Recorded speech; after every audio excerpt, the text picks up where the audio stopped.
I dude, didn't watch anything really that fascinating. dude. All right, Well, why you don't gotta you? give me this. You gotta give me this because it's a week. Give me it. You gotta give me it. We'll give it to you for a little bit. You're like five. You got 5 minutes.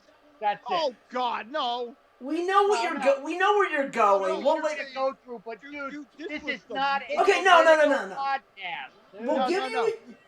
This. Well, you gotta let me talk. Well, like I said, we'll give it to you first. This is the. All right. So what we watch? All right, fine. Yeah. Dude, this was the most entertaining fucking week.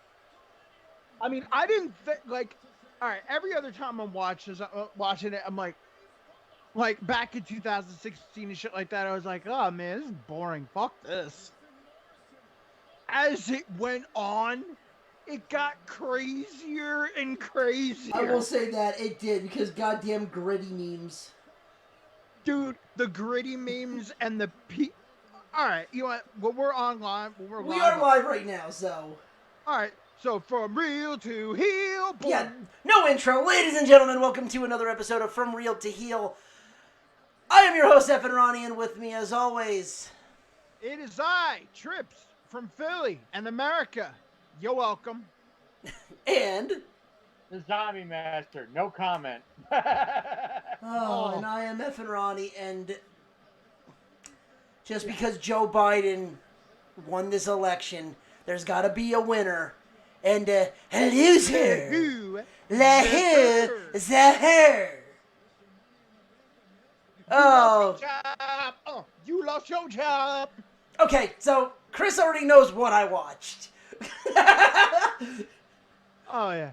Because that was, dude, oh my god, I was pissing myself laughing so hard.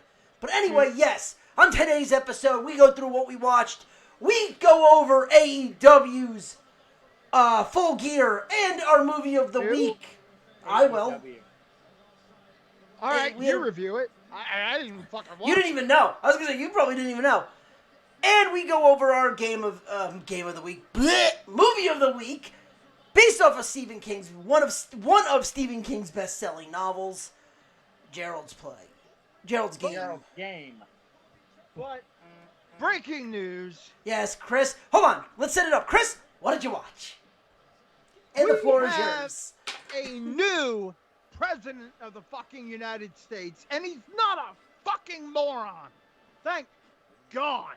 Anyway, so this had to be the most entertaining week this past week. Excuse me. Started Monday with the last rallies where some asshole's honking a horn during Biden's rally. And he's just talking. He's like, and we have economic. Then why should you make more than this guy and that guy honking a horn over there? I hear you. You're gonna get health care too. I mean, you just came right out, and somebody's like, "Oh, if somebody's saying he's not there, I'm like, nobody would even think about that." Which I was like, I was cracking the fuck up, and that was probably about a half hour before we went on the air last week. Yeah. I mean, I was cracking the fuck up. He's like, I hear you too. You're also gonna get health care. I was just like, God damn. And then Tuesday was the lull.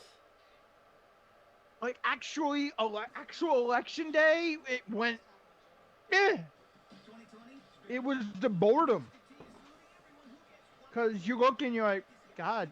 Well, first off, it was really depressing thinking that all of America actually decided they wanted 4 more years of lies and bullshit and weird Fox News people in really high positions. Oh, there is But something then, I want to say about everything when you're done, because I actually have an issue with some of these assholes that decided to try to fuck with people. oh, okay. So then there's Wednesday. And Wednesday, here comes the blue wave. As fucking like mail-in votes are counted, and you just see so many conservatives and Trumpies just melt down. and this began what I like to call the hoaxy voting. Because you stop one vote here, you get another one there. You stop one vote here. It was like, stop this one. No, keep counting. Stop this one. Keep counting. Stop this one. Like, dude, seriously? It doesn't work that way. I mean, but of course, after Hoaxy the Clown, prematurely declared victory. It's like, I am the victor. It's like, no, it doesn't work that way, dude. So, and through it all, like, all right, on MSNBC, there's this guy, Steve Kornacki. Yeah, I know Kornacki. Dude, you have to wonder if he slept. If he did sleep, did he change his clothes? No, because even SNL even played that joke off. Dude, like, I mean, I'm watching him. I think I saw a different tie on Friday. I don't know. I don't fucking know. I'm just like, and then you see people melting down. Then we get to Pennsylvania. And the mail-in vote starts coming in Pennsylvania. And you see some of the counties, because Kornacki says, like, every county, no matter what it is, in a mail-in thing, it's always overwhelmingly Biden. I'm like, all right. I'm just laughing, like, watching this thing, because remember how they said he had a 675,000 vote lead. I wake up Wednesday. No, not Wednesday. Sorry. Yeah, Wednesday, when they started doing it. I wake up Wednesday, it's down to 200,000. I'm like, whoa, okay. I get home, and he's chipped off to, like, where he's down by 40,000. I wake up on Thursday. And all of a sudden he's in the lead. I'm like, what the fuck? And he's like, oh, there are all these counties. And all of a sudden, he said, yeah, Philadelphia County started releasing it. And we're looking at the percentage, and Philadelphia is like 90-10. Which, oh my God, that was fucking hilarious. And then Georgia. Who would have ever thought Georgia would go blue? Atlanta. Atlanta. That's really Savannah. I was gonna say that's really the big reason. If you really want to say it's gonna go blue, it's the big cities. That's Atlanta, the thing. Savannah, Columbus, Macon. But that's the thing. This and I know we're not talking really politics, but this is why you can't go off the popular vote, because those major cities will determine every time. No, that's why you do go over the popular vote, because people vote, not land. No, I understand that, but what I'm saying is though is if you are the nominee, nobody else matters but those main cities. Like Atlanta, Chicago, New York, L.A. That's all they're gonna go. You're never gonna see in Detroit. You're never gonna see someone going to. Really, Detroit was huge. But that's not what I mean. There's a lot of them. There's a lot of cities. Dallas, all these things. The thing is, Houston, yeah, Dallas, yeah. But that's what I mean. People live in cities. I'm sorry. No, I understand. Shit happens. No. For somebody to enforce, hold on. Now we're getting. I was gonna be all happy and da. Then you bring this shit up. I'm not saying anything out of place. I'm just saying this is why you can't have a popular vote. This is why you need what we have in place. Because if they did, because then nobody else's vote matters. Those city votes would matter more than everybody else's. That's what I'm trying to say. All right. So, because we all decide to vote, and we do this, and Republicans have redistricted everything to the point where rural votes are all of a sudden counting a lot more than city votes, we have to stick and live with your backwards ass way. Oh, well, first off, that makes no fucking sense. First off, no. First off, don't ever fucking don't put me in a class, because you know. I'm not putting you in a class. I'm saying Republicans in general. All right? So, because all of these backwoods motherfuckers in rural areas are insanely Republican and not even for the right reason. So, because of them, we have to live this other way to appease them. No, fuck you. If anything, the popular vote, all that should show candidates should actually work for the people, not the party, the people. But it's not just people. It's the same thing. You're saying the roar. Okay, it's not the point, but it's at the same time it is the point. You're not going. But the fact is that most of the people live in the cities, correct? Like as the votes, if you look at it, most of the people live in the cities, correct?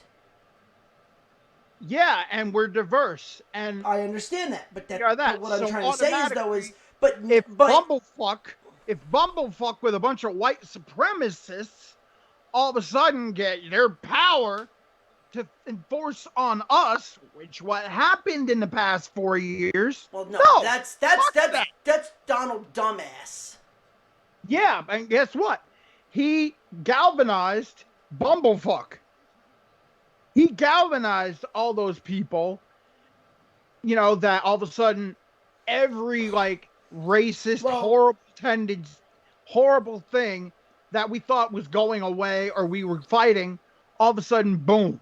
Well, it also didn't help. It also didn't help that this year was completely different because there was a lot more vocal from the from the city, from the urban areas that overtook that. So, because if you look at last year or the last election, it was a huge difference because you didn't get the inner cities voting as much as the outback areas.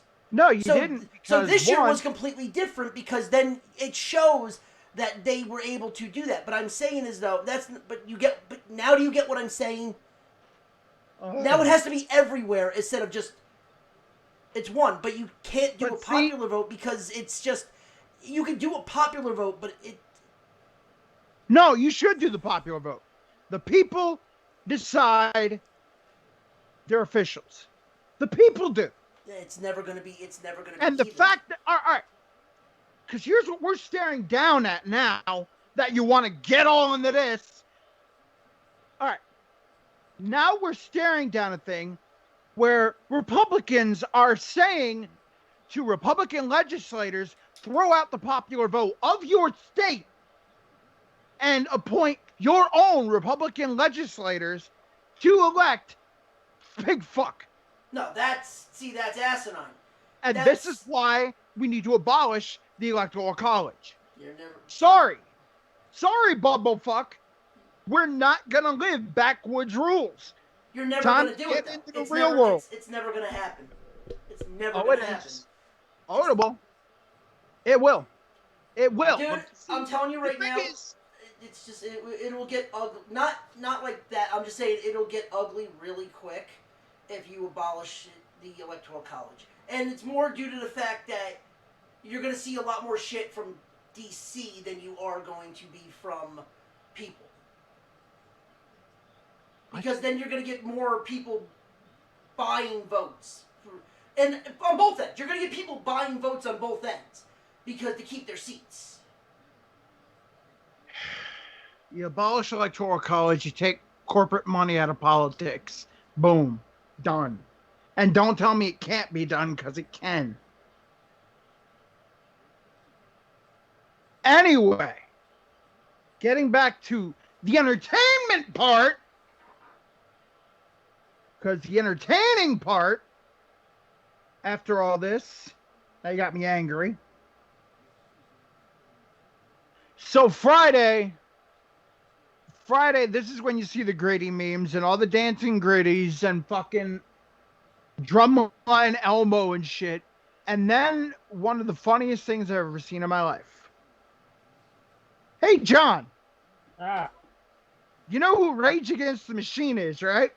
That was hilarious. Oh my god, that was hilarious. Of course I know who Rage is.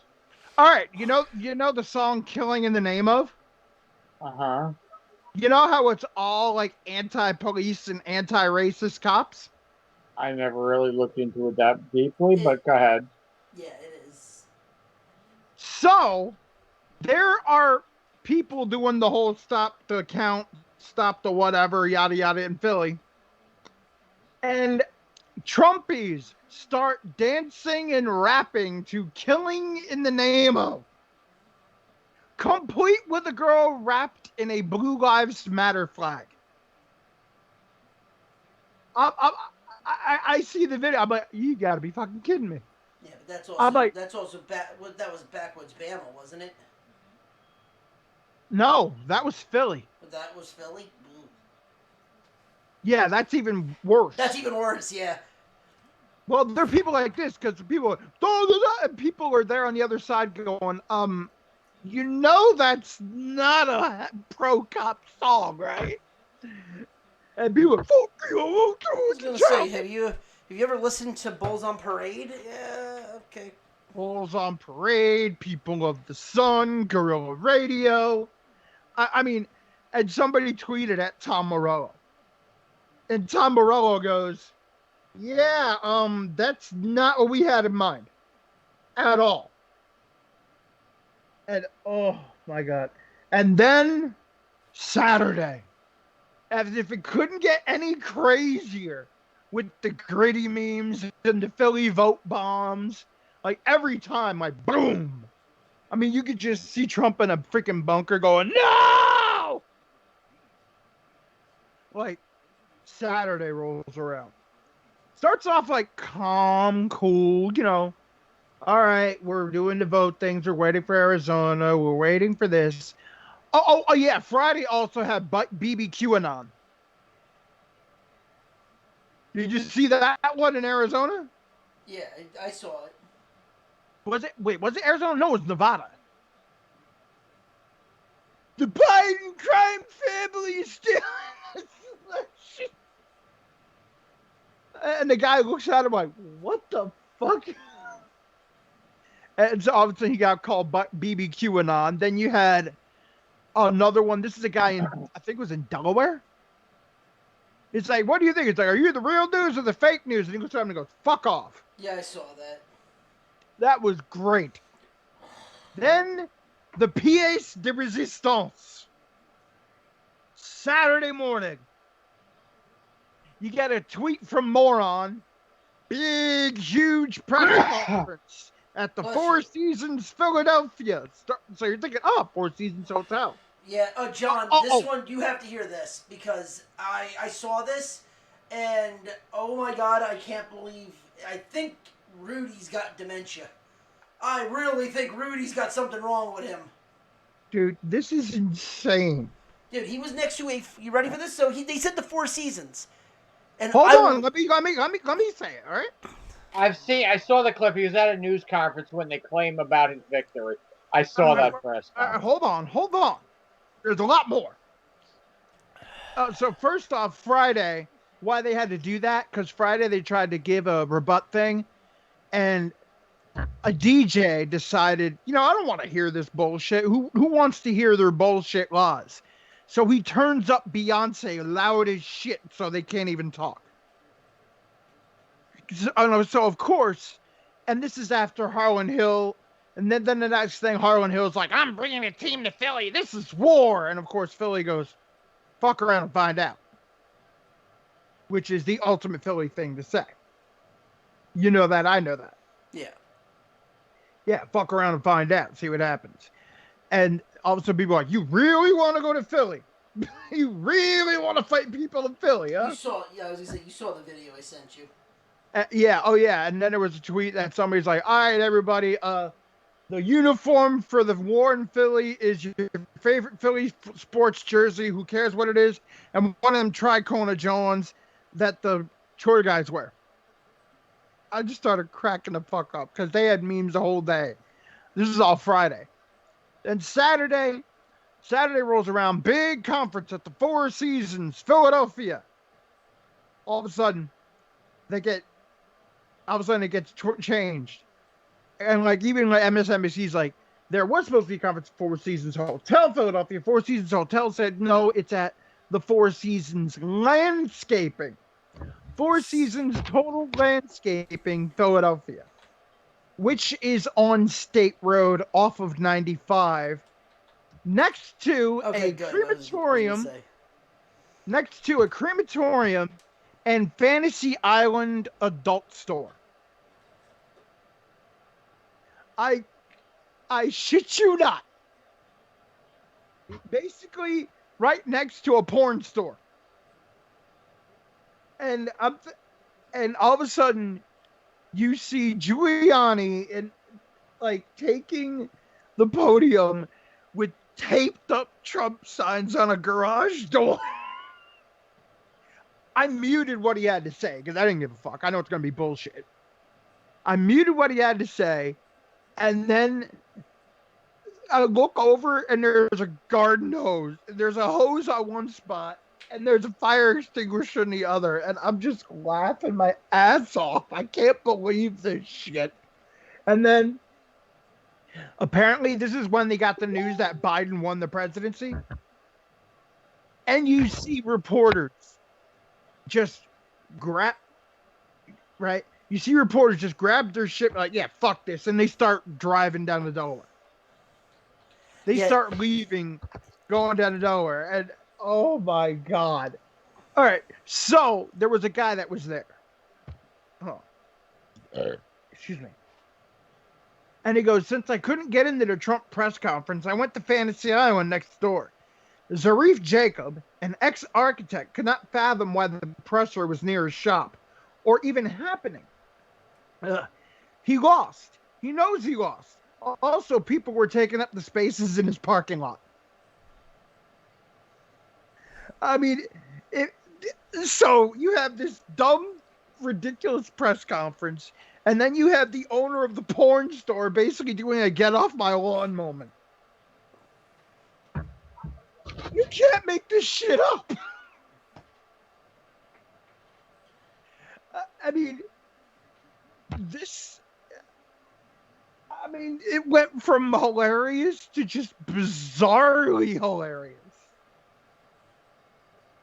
I still fucking can't. I saw it on Saturday and I still can't stop laughing about it. Like, holy shit. Like, yeah, I think you're right, Ronnie. I think Rudy does have dementia. Like, listen, I'm an independent. I go on both sides. I call it when they're both fucking idiots. Which to close this out leads me to my next, which leads me to one point I have with people, and it has to do with your city of Philly, Chris. What? 4 people were arrested in Philly. They don't say what sides they are, but let's just say they're Republican, because I personally don't give a fuck. They got busted driving flatbed trucks into Philly. Oh, guys from Virginia. Yes, with bricks. Pallets of bricks. I'm sorry, listen. Whoever you vote for is your fucking opinion. You can like whoever you want. The minute you start bringing shit in, and this goes for both sides. If Republicans, if you're blocking the street, whatever. If you're going on both ends of the spectrum, if whoever brings the shit in and you're doing it to cause harm, fuck you and the horse you rode in on. Go fuck yourself. Go home. Tear up your own fucking town. Don't worry about Philly. Don't worry about Virginia, because Richmond is a shithole in itself, and you have D.C. down the stuff, where good old toupee boy over there is a fucking moron on top of that, because, hey, everything's got to be huge. I got to be in the big-ass fucking hotel next to the White House because it's huge. Because China's doing all this shit. Fuck Donald Trump. Fuck everything about politics, in my opinion. That's just my thing. But if you start causing harm, you're as bad as everybody fucking else. If you want to say, oh, I am against Antifa, well then stay home and fucking drink beer and shut the fuck up. Well, those people with the bricks. Yeah. They were part of a far right group. Right. No, but which was the same thing, the same far right group that brought the shit in during the George Floyd protest. But you get what I'm saying. I'm saying is now you're doing something to cause harm to people. Doesn't matter left or right. The left, you have fucking Antifa. the right you have the fucking Proud Boys and the KKK and whatever the fuck you want to go with. These fucking idiots with the George Floyd. They have a ton. They have a ton. But you and get, the thing is, but you get what I mean. We've established that Antifa's not a group. Antifa is a mindset. But it's still something that Oregon was outrun by an idea. Even if you want to say that, it's still being run by an idea, which is still, you can call it whatever you like. So it doesn't really matter. It's still stupid. It's still classified under that. It's the same thing as the fucking Proud Boys, because all of it is just a bundle of who gives a fuck and go the fuck home. Well, live your fucking life, that's fine, but once you start bringing harm into it, go to hell. It's like the people that stand on the fucking sidewalk saying, the end is here, the end is here. Who the fuck cares? They're not hurting anyone until they do. Then the end is here, the end is here. That's just like BBQing. But you remember the old idiots that would, John would know this. Remember the idiots that would stand on the fucking corner with like the Bible and saying, turn everything to God? Oh yeah, I've had my run-ins with them. Yeah, you remember those? That's literally what you're doing until you actually, start throwing bricks at people. Well, the biggest problem with politics is they put God in it so much, and they shouldn't. Honestly, religion should have no way in politics. I fully agree with that. Like, I mean, let's say under God, yay, whatever. I mean, see, that's one thing I do like. I loved about the Obama administration, and I think Biden will do the same thing. It's like they have their religious belief, but they don't enforce it on anybody. Right, it's an idea that you can believe what you want, you can talk about what you want. And Dale said it best. I agree. He agrees with me. Either way, we're fucked. Whoever wins the next 4 years, if you don't like him, impeach him. Well, the way it looks like we're going for a legislative gridlock. Let's cut. We have no idea about the Senate. We have no idea about the House. It's gonna be let's just cut the politics right now, because right now, dude. Well, I wasn't trying to get into politics. Oh no. I'm just saying. I was talking about how entertaining it was, and then they cut to Trump after they find out Biden wins, and you see him in this golf thing with a camera behind him, and he's whacking away at the grass. Well, it's going to end as the words of SNL. This presidential election ended with the same way another presidential election did. A fascist in a bunker. He wasn't even in a bunker. The funniest part is he was doing the exact thing that Robin Williams was talking. Whacking away. Jacking away. But anyway, no. I get what you're saying. But John, do you want me to go or do you want to go? I'm sorry. I know you dozed off. Do you want me to go or do you want to go with what you watched? Or Chris, no, hold on. Chris, it's a dumb thing to ask. Did you watch anything else this week? What? I know it's a dumb thing to ask. Did you watch anything else this week? Yeah, I did. Okay, what else did you watch? Oh my God, I watched. I started watching. Oh, fucking goddamn! The Package. Oh, okay. Then I stopped. Then I watched Knock Down the House because I was like, I feel like it. And it was a very good documentary. I mean, I'd recommend it if you're interested, but I think it really has to do with your mindset, I think. Yeah. Because it really, Knock Down the House highlights Corey Bush, Paula Jean Swearigan, Amy Valea and AOC. And it's basically their initial run. Right. And I had no idea she unseated a 10-term incumbent. I'm like, God damn. Yeah. Oh, yeah. That was, well, the guy that was running in New York was very crooked. So Yeah, he it wasn't was even- either she goes in via that or he had to resign. They pretty much forced his hand. He didn't even leave.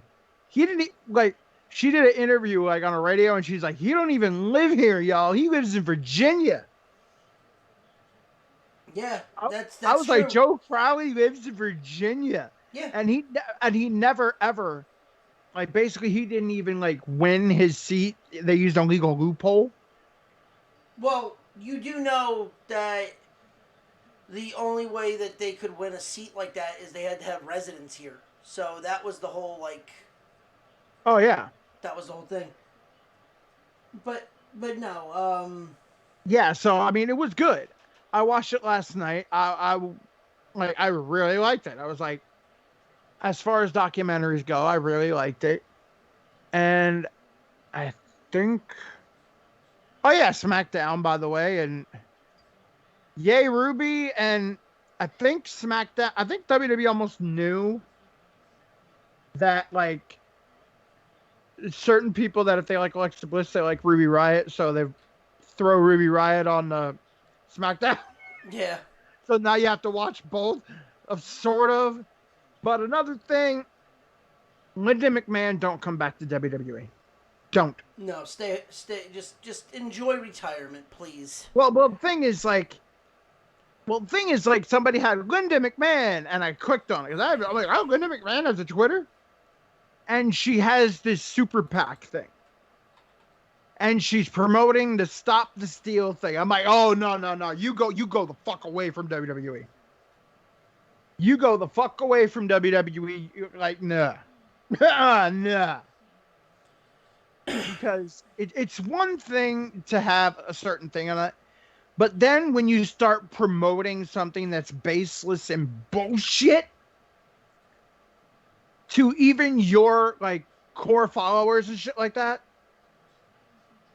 like, nah, go the fuck away. Yeah.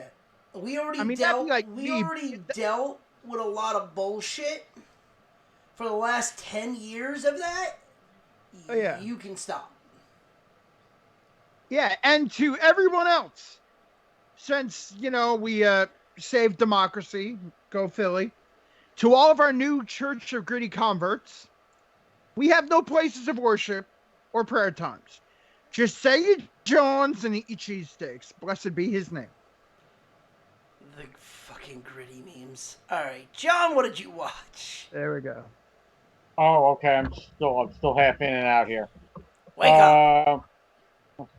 Oh, yeah. So anyway, I pretty much on Friday they released the final phase on MLB The Show 20 of a Team Affinity, when you can like play through a season and collect these different things so you can play in the conquest mode. Played that a bunch of times. Binge watched a bunch of Brooklyn Nine-Nine because that's going to be starting up again soon. And binge watched a bunch of season 21 of Law and Order Special Victims Unit. When they pulled out a lot of headlines, they pulled the Jeffrey Epstein storyline. A makeshift one, not the storyline, but one pretty damn close to it. So, and I didn't have to worry about falling asleep because the Jets play tonight. So, well, that was pretty much it for me. Yeah, what is it? I watched SNL. That was great. Oh my god, dude. Dave Chappelle. Wait, they're fucking counting how many times Nia Jax put Lana through a fucking table? Lana, yeah, they did. Yeah, the Alec Baldwin was great. I am here today to congratulate myself on winning the election. Joe Biden, you did a great job running. Wait, I lost? No, the best was like, we had a beautiful red wave. Show them Kaylee. It's like COVID-19. It's the COVID-19 chart. Like, I was. Put the map away. Put the map away. It's irrelevant. And the thing is, that was his last time probably doing it. Doing Trump. Yeah. Baldwin said that's probably his last time doing it. Unless he gets arrested or indicted, then he'll come back for a trial skit. Yeah. Jim Carrey is Joe Biden. Oh my god. Who Is Yeah. that? John, did you watch any of that at all, SNL? Uh, So, him as Carrey as Biden was actually pretty good because he even made fun of the fact that Biden fucked up a lot of shit during the during the election, like during the like process and all that. He like, wait, I can't wait to be here in Minnesota. Wait, we're in Michigan? Fuck. Like, he even made fun of a lot of that shit. But then, like, at the end, he goes, Donald Trump, you were a great man, but in every event, there's got to be a winner, and a loser. Like, literally pulled out Ace Ventura out of nowhere. I'm like, okay, that's Oh yeah, funny. and Maya Rudolph's like almost cracking up. She's like, Yeah. and yeah, Dave the Kamala thing Chappelle. was great. Ugh, Dave fucking Chappelle still fucking has it. Which, by the way, you know what I was interested in seeing? They allowed him to smoke on stage. Oh yeah, dude. I'm sorry, Maya Rudolph's Kamala was funny because she took this really empowering thing. It's like, I'm gonna like all you little African American girls, if your mom is crying right now She drunk. because she's drunk. If your mom starts laughing, she drunk. She's gonna be She's drunk. fading in from crying to laughing. And she's gonna be dancing as well. That means she drunk. She's also drunk. We are not going to rub it into Donald Trump's face. Well, maybe a little. Maybe a little. And then they had the "you lost your job," like.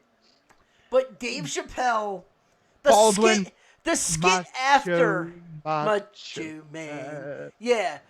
But then afterwards, Dave Chappelle, after the skit going, everyone has lost their jobs due to this pandemic, and we're going to go to the people that have lost their jobs right now. Ma'am, we are going to have to fire you. But you can't fire me. I'm Aunt Jemima. Aunt Jemima. Oh, dude. I'm sorry. The funniest skit, besides, the presidential shit, Yeah. was that Super Mario skit. Yes. Mario 35. Oh, my God. Dude, I had one request, and not to put me on after the guys that blew off his nuts. No, the guy we did, and he hit this thing. He caught air, and he hit really hard, and he popped his nuts. And he's like, man, I can't wax about Mario after that, man. Just what he did to his nuts. Everyone, nope, next. I love Mila Sofia Senor. She's like, wait, they popped the Twitch streamer. Yeah. She's like, they popped, and they go right back to her. So, but what made that interesting was at the end of that, Chappelle drops. Request. Chappelle drops probably one of my favorite things I've ever seen, in him announcing, and I watched an episode after it was done. The Chappelle Show is now on Netflix. Oh yeah. Every episode of the Chappelle Show, and I went right to the Charlie Murphy, not Rick James. I went to Prince. Dude, the Prince shit is one of my favorites. We're gonna call this shirts against the blouses. Oh yeah, gay Blouses. Which was funny because my mom had no idea. She goes, "This can't be true." I go, "Mom, Prince could have went fucking pro in basketball." Oh yeah. He was that good, and I remember Prince did a press conference, like he did it at a radio station, and he goes, Charlie Murphy did a whole thing. He goes, I'm going to stop you right there. All of that is real. He goes, really? He goes, yeah. Even the pancakes? He goes, I don't know about the pancakes. I don't know about the pancakes. But just the fact that he just goes, I'm going to stop you right there. All of that was real. He goes, really? He goes, maybe not the pancakes. And I made you pay, and you made him pancakes? He goes, maybe not the pancakes. I don't remember. I don't remember that. Just like, but I just started laughing because I'm like, that's such a Prince thing. Because I'm like, then you find out, like, motherfucker could ball. He fucking was he was a good basketball player. He was really good. Then I also watched Full Gear. I watched AEW's some Full of that Gear. too. I mean, I did watch some of that too. Yeah. Which actually, other than that, that's really all I watched. But we can get into full. Me and John can get into Full Gear. Yeah. Dark match. Serena Deebs beat Allison Kay. Is now a part of She AEW. beat AK? Really? Serena D beat AK. That's fucking.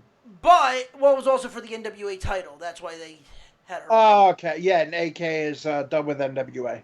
Yeah. Well, now, NWA is now apparently working with AEW.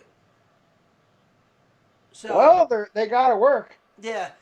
Kenny Omega won against Hangman Page to Good be match. the number one contender. That was a really good match.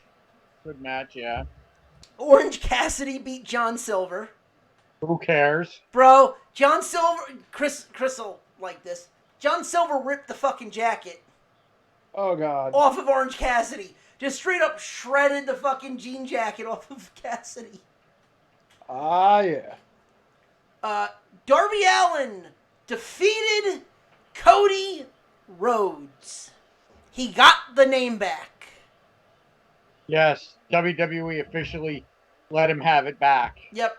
And Darby Allin, all the shit that he's put himself through, is finally a champion. He won the TNT title.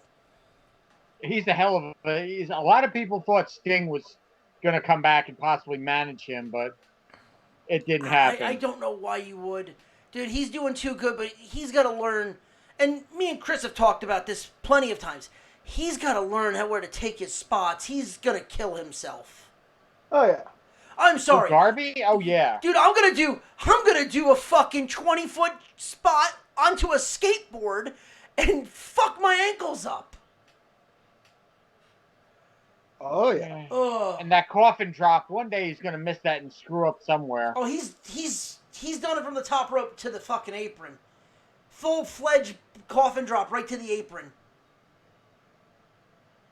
I was gonna say, me and Chris have seen that. That's hurt us. Sheeta beat Rose. This I was actually happy about. Nyla Rose does not need a title. No, she's a monster. She does not need that, no. And with Vicky talking for her, no. But even though I think they're planting some seeds between her and Vicky now. I don't know why. I think the fact that it would be fine for Nyla to have a mouthpiece. Because Vicky... But all I know is... Go ahead, finish your statement. Vicky can talk. Vicky can get her heat. But the fact is like, one thing, as good as AEW is with a lot of stuff, they suck in their women's division right now. Their women's division is absolutely atrocious. Well, that's why they brought in the NWA. But still, they're not booking it right. They're not booking the storylines right. They're not booking anything right. Yeah. Well, you're not wrong there. And then this one, actually, I looked on Twitter, caught a lot of shit because, they run part of the company. The Young Bucks are now the AEW Tag Team Champions. They beat FTR after FTR had, one title defense? John? Nyla. Lana in the table. Oh, here we go. So, yeah. I have a feeling Mandy and Brooke are going to stop her. So the Young Bucks... I doubt that. Yes, they are. John, what's your thoughts on the Young Bucks getting the titles? Well, you know what it is? Look, I know the Young Bucks have this, that, and the other thing with the company, but you knew at some point they were going to have the tag title. Whether they keep it for a long time or this is just a temporary thing. You knew somewhere down the line everybody in the damn Elite was going to have a title. They were the last ones to have a title in the Elite. I mean, Hangman Page and Omega had the tag titles. Friggin' Cody had the TNT title. They didn't have any. You knew down the road they were going to have a title at some point. Yeah. I personally don't care. I've always been a fan of the Bucks. I've always been a big market fan for the Bucks. Always have. But I don't think it's going to be a full-time thing with them winning the tag belts. I think No. FTR is going to end up taking it back at some point. If Yeah. not FTR, then somebody else. Hell, I even see the Dork World Order maybe having a run with the tag belts. I wouldn't be shocked, Yeah, but I don't think they're going to right be. They're now not. it's the problem is right now is there's nobody. It's all the land of misfit toys of WWE rejects. That's the problem. It's WWE light. Oh, I know, but you know what it is? It's like with them not having anybody, and for somebody we know to get signed recently by them, Well, congratulations, I'll bring that up. congratulations to him, and we'll get up to him in a minute. But they're going to these indie. They're signing all these indie talents, but burying them on Dark. Don't put them on Dark. Put them on a regular show. Let them have a show. Let them have a national audience. How many people watch the YouTube show? I don't know. I don't know what the stats are. I haven't But seen the views. I haven't seen the views yet, so I don't know. but the whole point I'm trying to make is you knew the Bucks were going to win the belts because if they don't win the belts, they can never ever challenge for them again. As soon as you heard that, you knew down deep that the Bucks were winning the Well, damn I would belts. have You loved knew to that. see them not get it because then they could have. It actually could have meant more. Because then they could have made the Bucks more of the stepping stone. Yeah, but the Bucks aren't going to allow that. I know that for a fact. The Bucks are getting up there in age, though. The Bucks are what? Let's see. How old are they? I'll tell you in a second. The Bucks also beat the living shit out of themselves on the Indies. Nick And is 31 and Matt is 35. and they beat the living. If you go back and watch any of their stuff back I have from, seen. I'm I've saying from watched like them. from PWG from New Japan, they beat the shit out of their bodies. I know they have. I've seen a lot of their early stuff. Trust me, I know. 31. I mean, they can't all be lucky like fucking Chris Jericho's 50. Yeah, but you know what? I mean, look at Jeff Hardy. He's still doing it, and he's almost. I think Jeff is what 43 or 44 now. Yeah, but I mean, and Chris, tell me if I'm wrong. He gets 4 months off due to injury. Who? Hardy, Oh yeah. because we all know when he's injured, because they're going to an overseas tour and he can't go overseas. Oh yeah.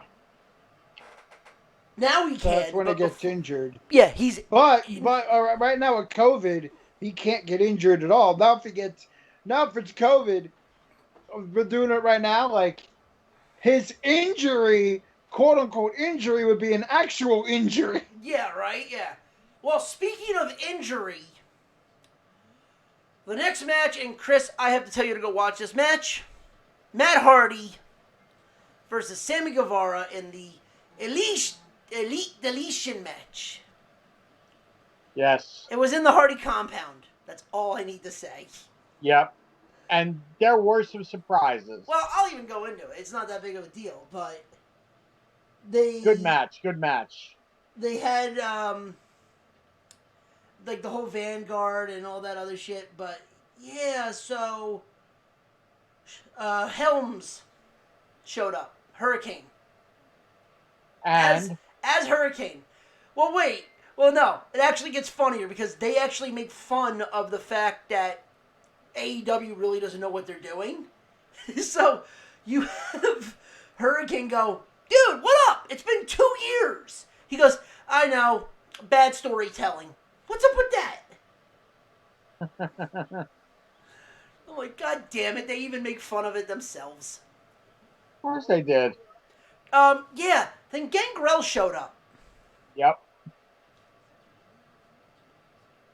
Why? I don't know. Oh, no. I do know why. Because they played the Brood off. Yeah. Oh, my God. Breaking news. The Jets are leading. Yeah, that'll end soon. It's 10-7. It's 10-7. Damn. Oh, trust me. Dude, you don't think I want them to lose? The fact that I even have to say they're winning is like, what?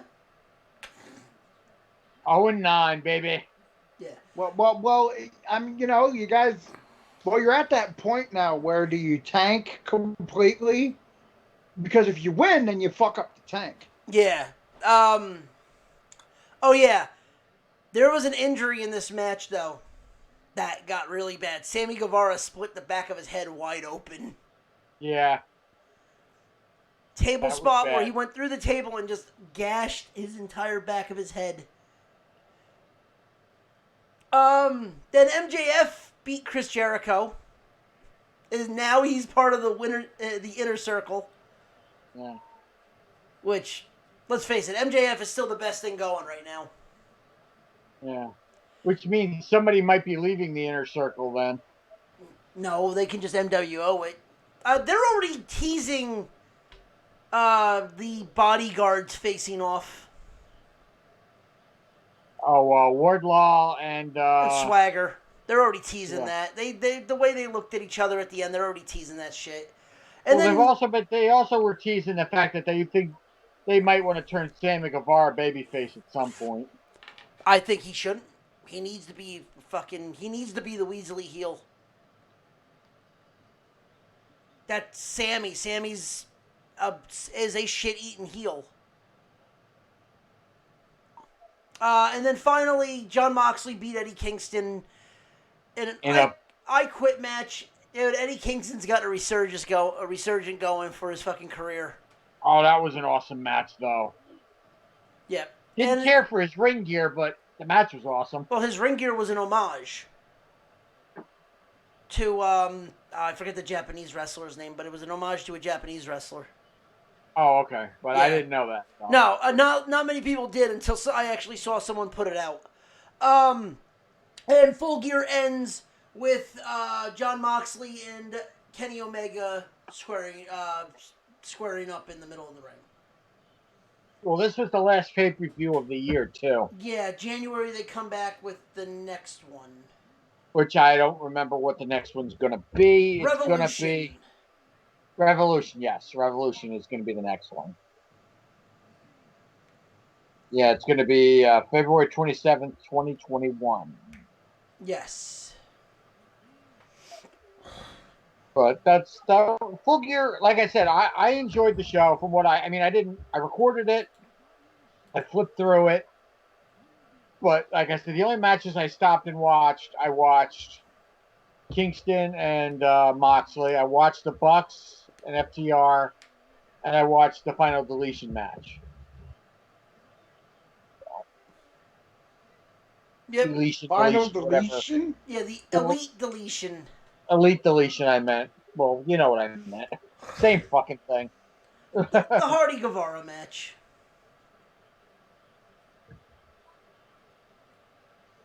But no, yeah, it was a good show. It was fun. What else? I was gonna say, what else can we talk about before we get into, or do we just want to dive into? I have a question. Is that Big Mama Luke with AJ going to actually wrestle, or is he just going to be a goof inside the ring? I have no idea. He's just there to look big and tall. God, Riddle did a fucking change real quick. Oh, well, probably. He went from his yellow gear to his Yankees gear. Yeah, well. Oh, well, no, we'll talk about that on Wednesday. But no, I just said there's a Yankee thing, but I have something to say about that. But that's not Wednesday. Chris, if you're planning on getting NBA 2K21 for the new Xbox, get ready to sit there for a while. Mm-hmm. It is 100 plus gigs. Yeah, I'm not doing it. Bro. Why the fuck is it so big? I don't have time. I don't have time. Well, first off, I'm playing a little bit of Face of the Franchise and Madden right now. I'm still on Tony Hawk. Yeah. Well, because it's a time killer. It's like I could throw on music and then I go. Throw on music and hit it. You know what I mean? All I know is my ass is waiting for Mortal Kombat, the final update. Fucking Melina and Rain, baby. And Rambo. Call of Duty hits this week. or next week, the 12th. All right, Call of Duty. That'll be fun. If you're playing online, I'd probably turn your headphone off. Yeah, no, I'm not. I play online, but I don't even bother. I actually want to play this for the story because it's the prequel to Black Ops 1, which just dropped, which is 10 years, 10-year anniversary drop. It was this week. Yeah. Which I played on the channel. Ah, cool. Yeah. All right. Yeah, you know how I feel about Call of Duty. I'm going to end it right there. I don't play it. I don't play it because I hate first-person shooter games. See, I liked Halo, but the thing is, Call of Duty, the people who played Call of Duty ruined a ton of other first-person games. See, there is the problem, and I agree with you.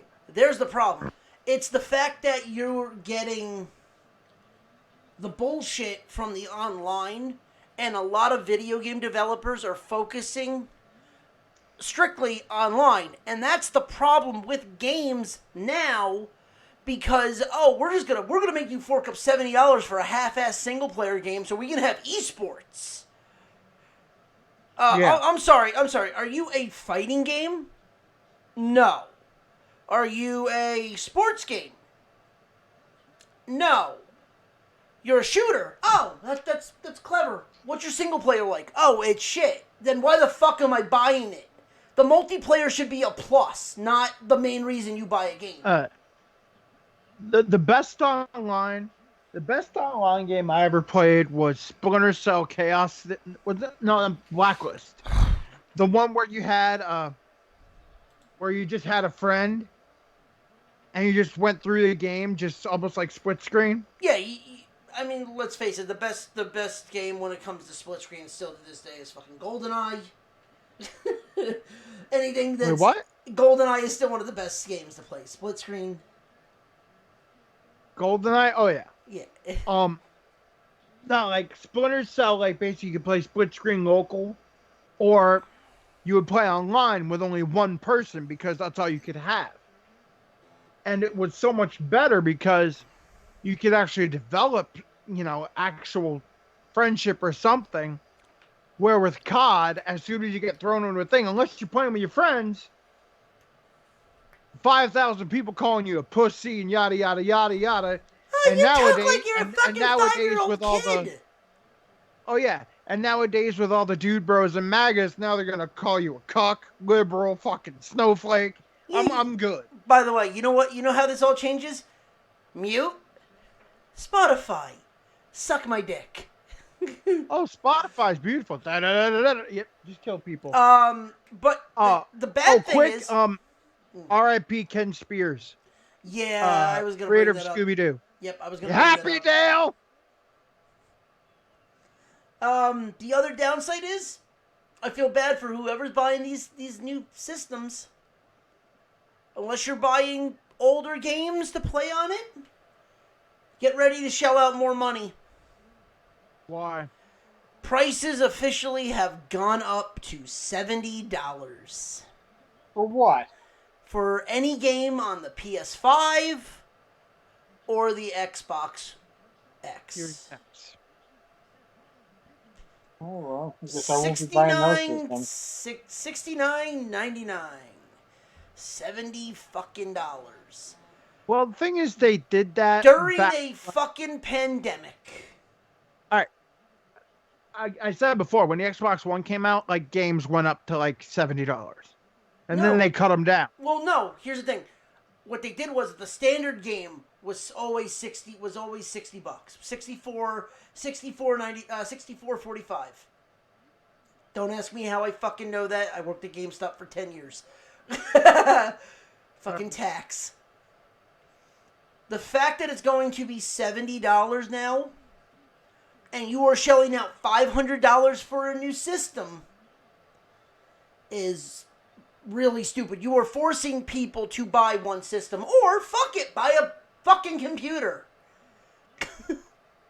Well, you buy the system. If you buy, well, the thing is, what they need to do, they need to include a game with the system now, because Yeah, you're absolutely right there.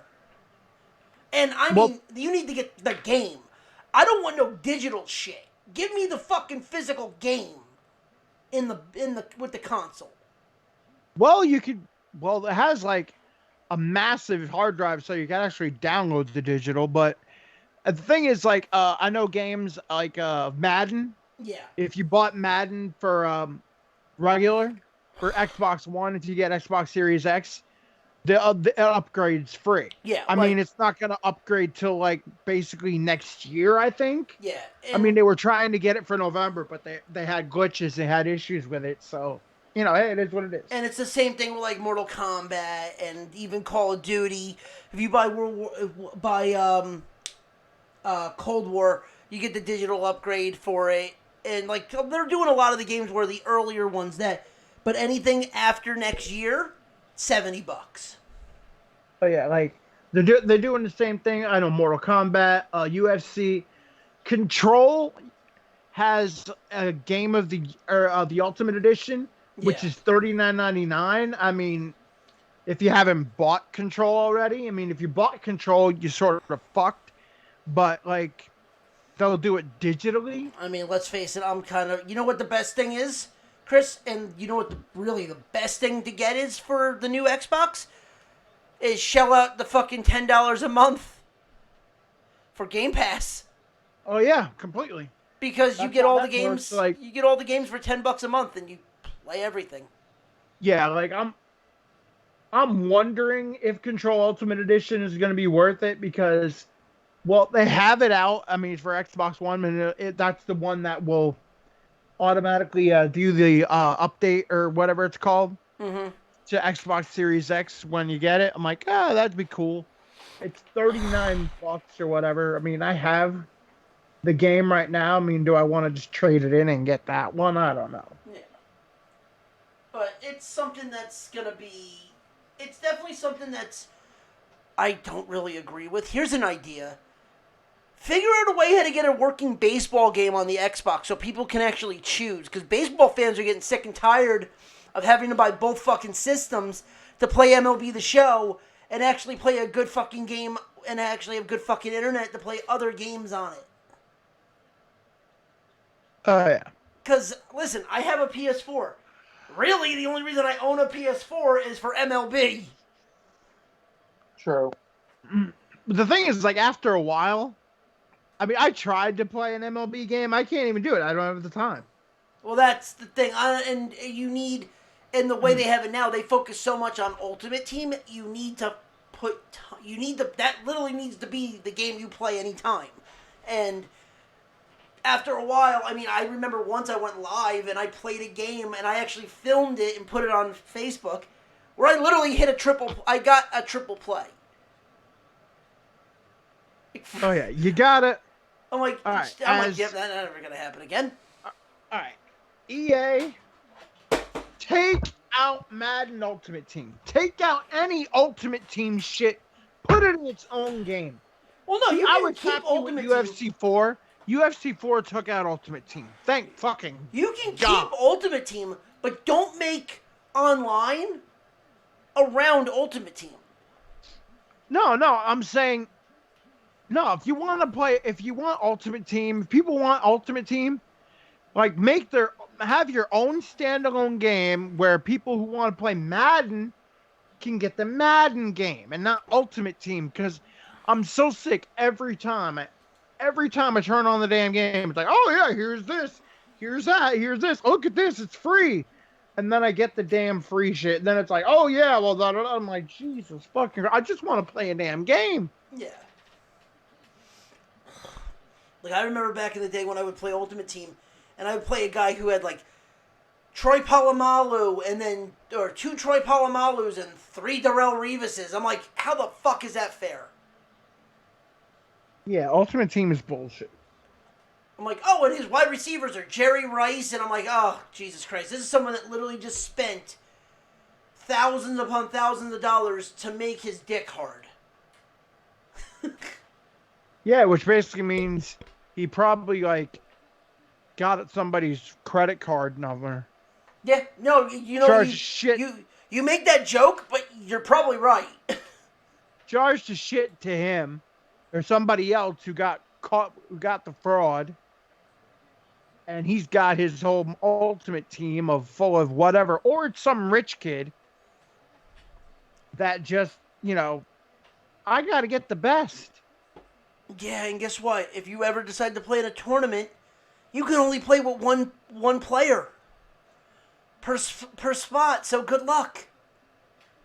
Well, they shouldn't allow your Madden Ultimate Team in the No, fucking there's tournament. actually a Madden Ultimate Team tournament, That's horrible. but that's a completely separate tournament. But you can only have one person in that position. So you can't have 3 Darrell Revises. You can't have 3 Reggie Whites. You literally can only have one guy in that position, which I'm like, yeah, that's how it's supposed to be. Yeah, you're not supposed to play with a whole team of Lamar Jacksons. Exactly. But yeah, I'll tell you right now, I get a thing in the mail every month. It is called Video Game Monthly. It is $53 for 5 games. You can now, they just added Xbox One and PS4. You can pick from literally anything from fucking ColecoVision to PS4. And it's, honestly, I get NES games. And it's some of the best money I fucking spent. How much is it? For 5 games, with tax and shipping, it's $53. Like how recent are the games? You can go anywhere. It's random. You tell them what you have, and they don't send you duplicates. All right, you tell them what they have. Did they?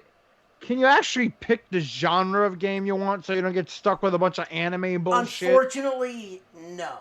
But Ugh. unfortunately, no.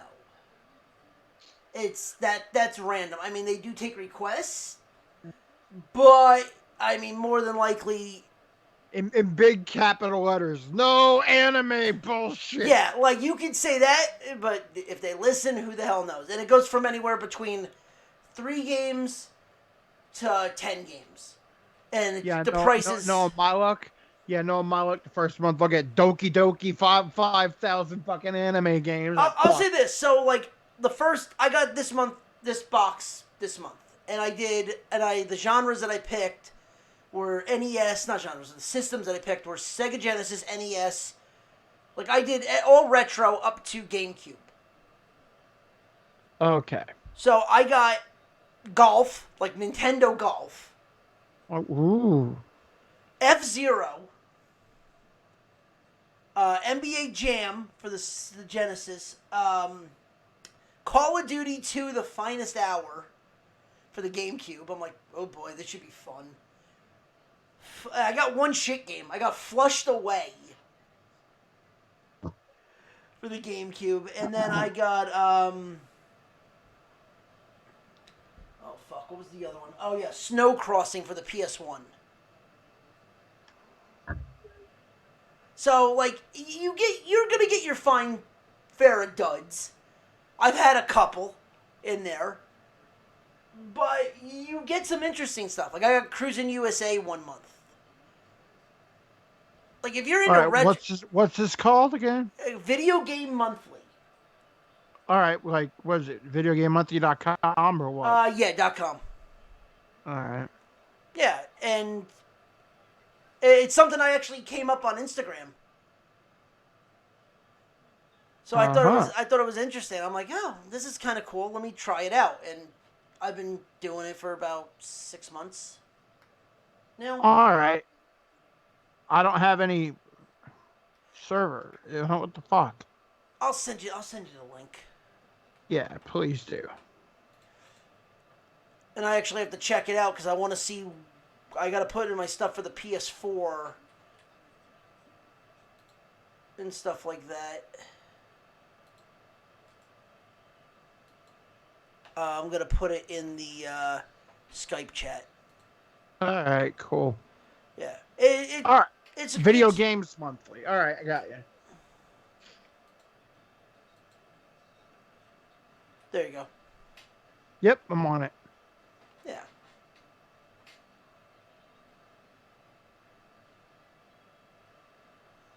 $5 up, 5 games monthly, power pack. Yeah, that's the one I did. The 5 up I did. The power pack, I'm sorry, 10 games is nice, but I'm not spending $100 with shipping and handling. Ah.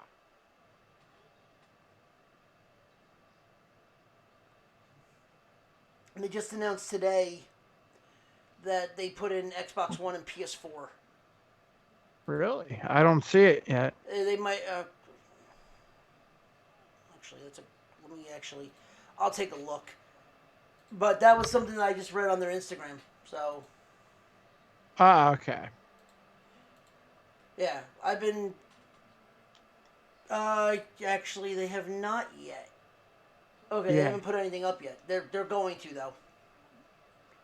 I love what they say. It's like, oh yeah, if you have a Wii U, if you select it, you're guaranteed to get a game for Wii U. So have fun, because nobody wants the Wii U.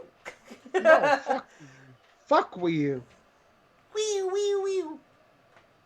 So they're gonna do the other Nintendo. What the fuck was that thing called now? The Switch. Yeah, the Switch. Not yet. They haven't put Switch games on there yet. Uh. Soon, probably. But with that being said, So here's the thing.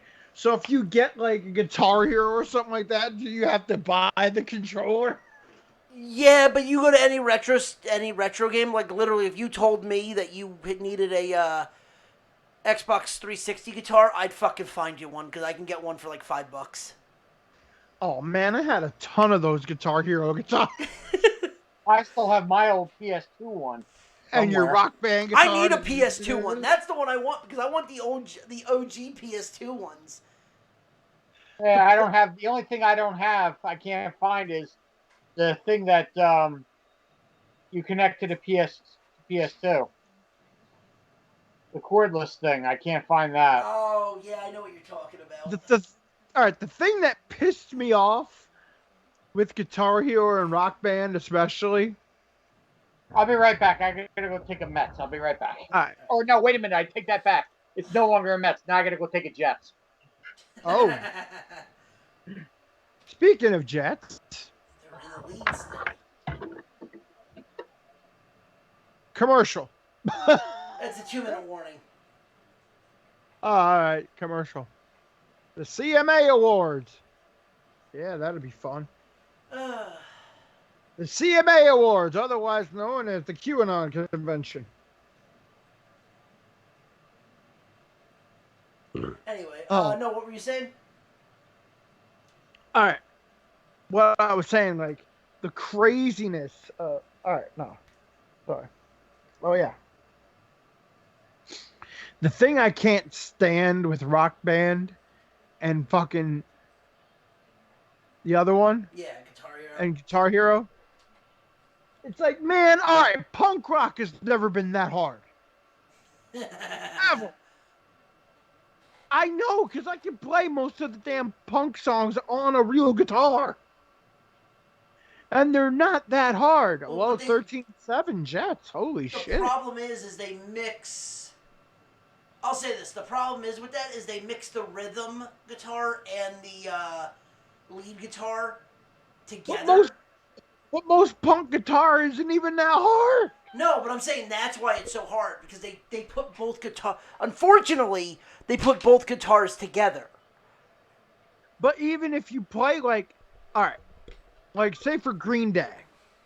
Yeah. A lot of the older stuff, Billy Joe only played that on one guitar. So, like,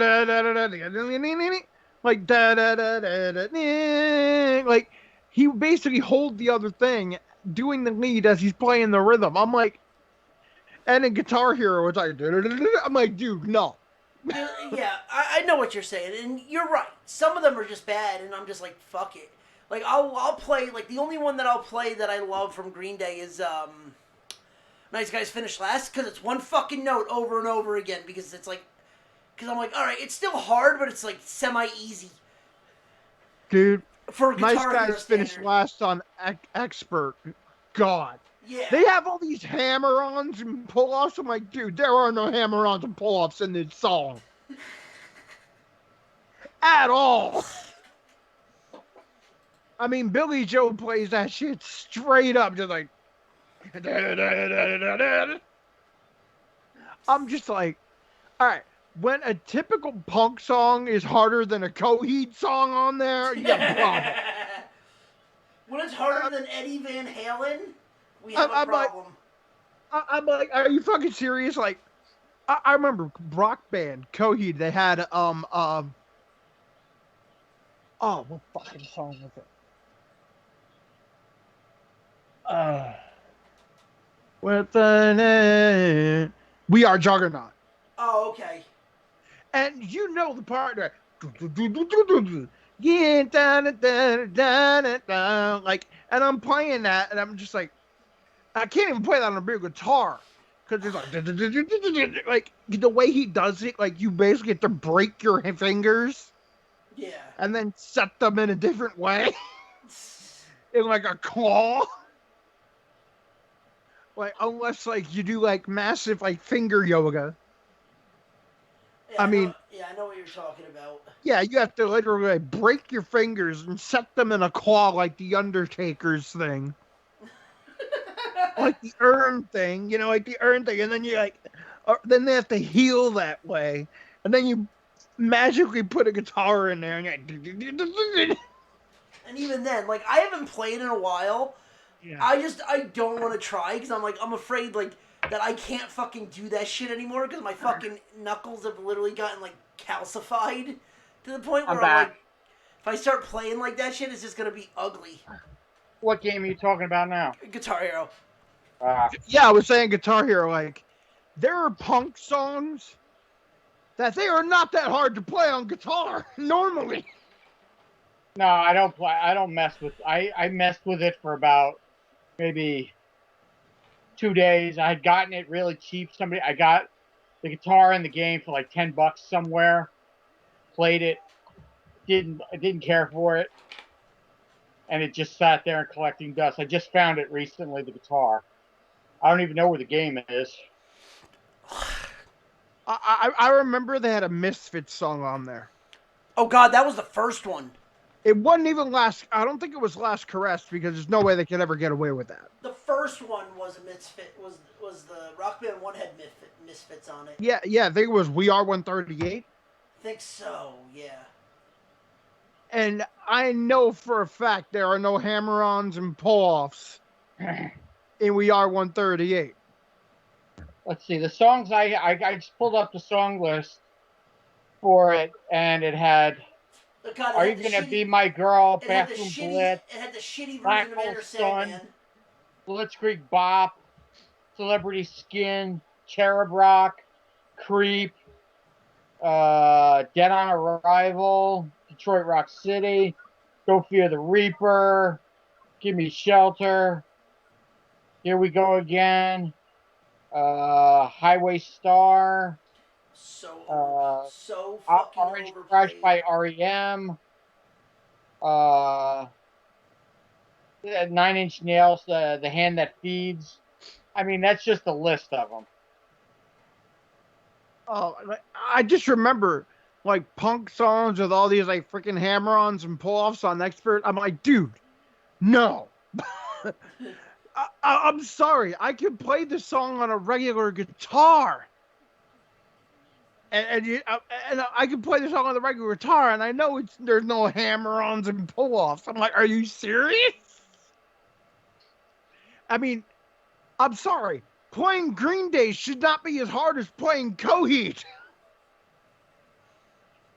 And what we were talking about, I was like, there's just one song that Coheed does on guitar. Like, if you actually get it, like on a real guitar, like, there's no way you can like get your hands to do this one weird thing he does. Like, you basically have to like break your fingers, set them in the claw, and then put a guitar there. Yeah, it's ridiculous. Or Or remember the fun of Through the Fire and the Flames on Guitar Oh Hero? God, on Guitar Hero 3? Yeah, fuck that. I remember how we used to have jokes how you play that.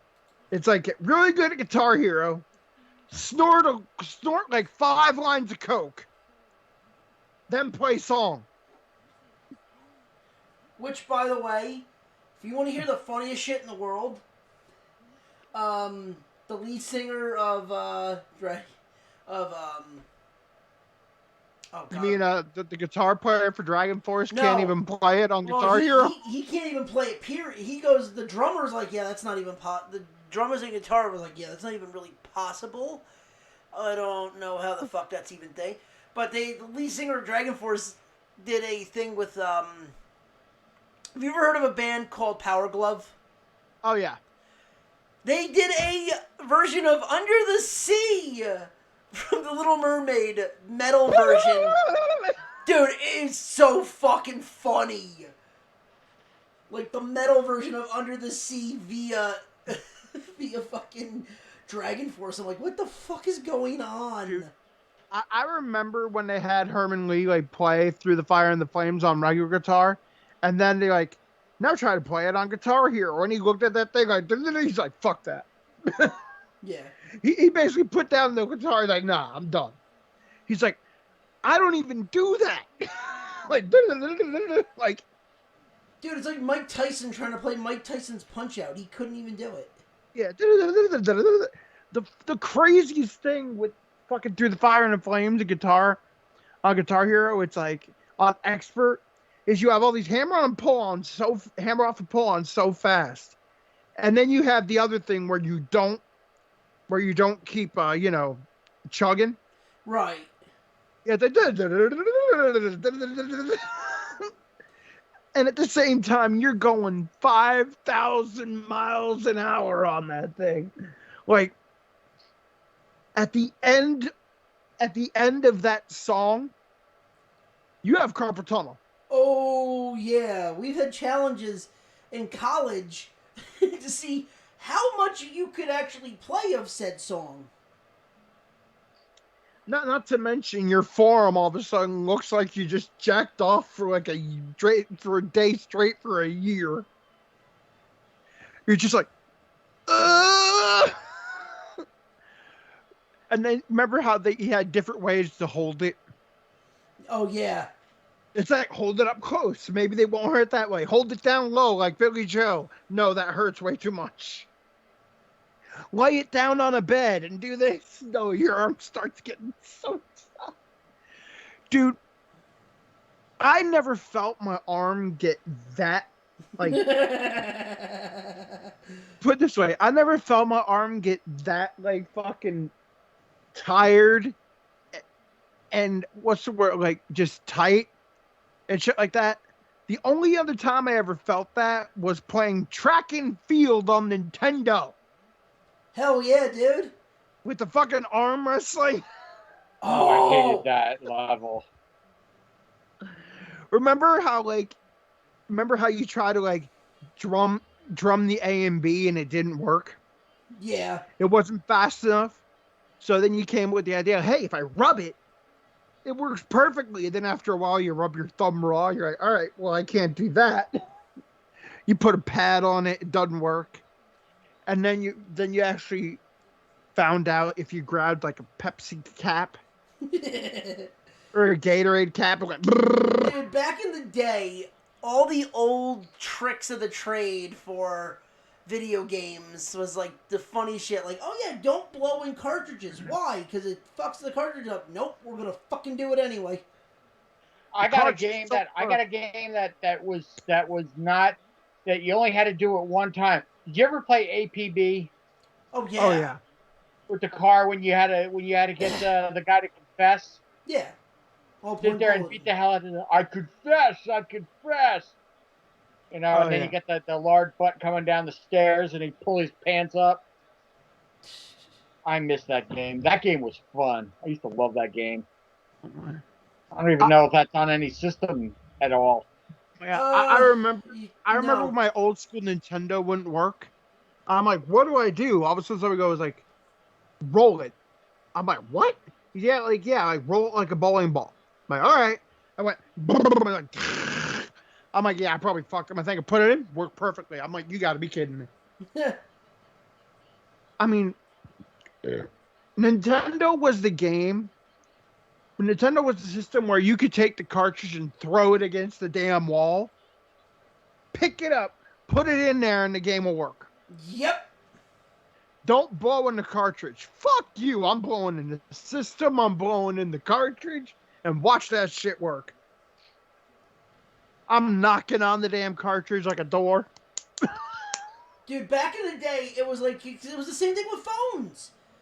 Oh, yeah, your phone was a brick. Yeah, dude, Thor's hammer couldn't fucking destroy an old Nokia. Dude, remember Walkmans? Yo. Like the Sony, like the Walkman, like, man, the tape is sort of little, just smack it a couple times. Oh, that's perfect. I mean, back in the 80s and 90s, basically technology, like, it works better if you hit it.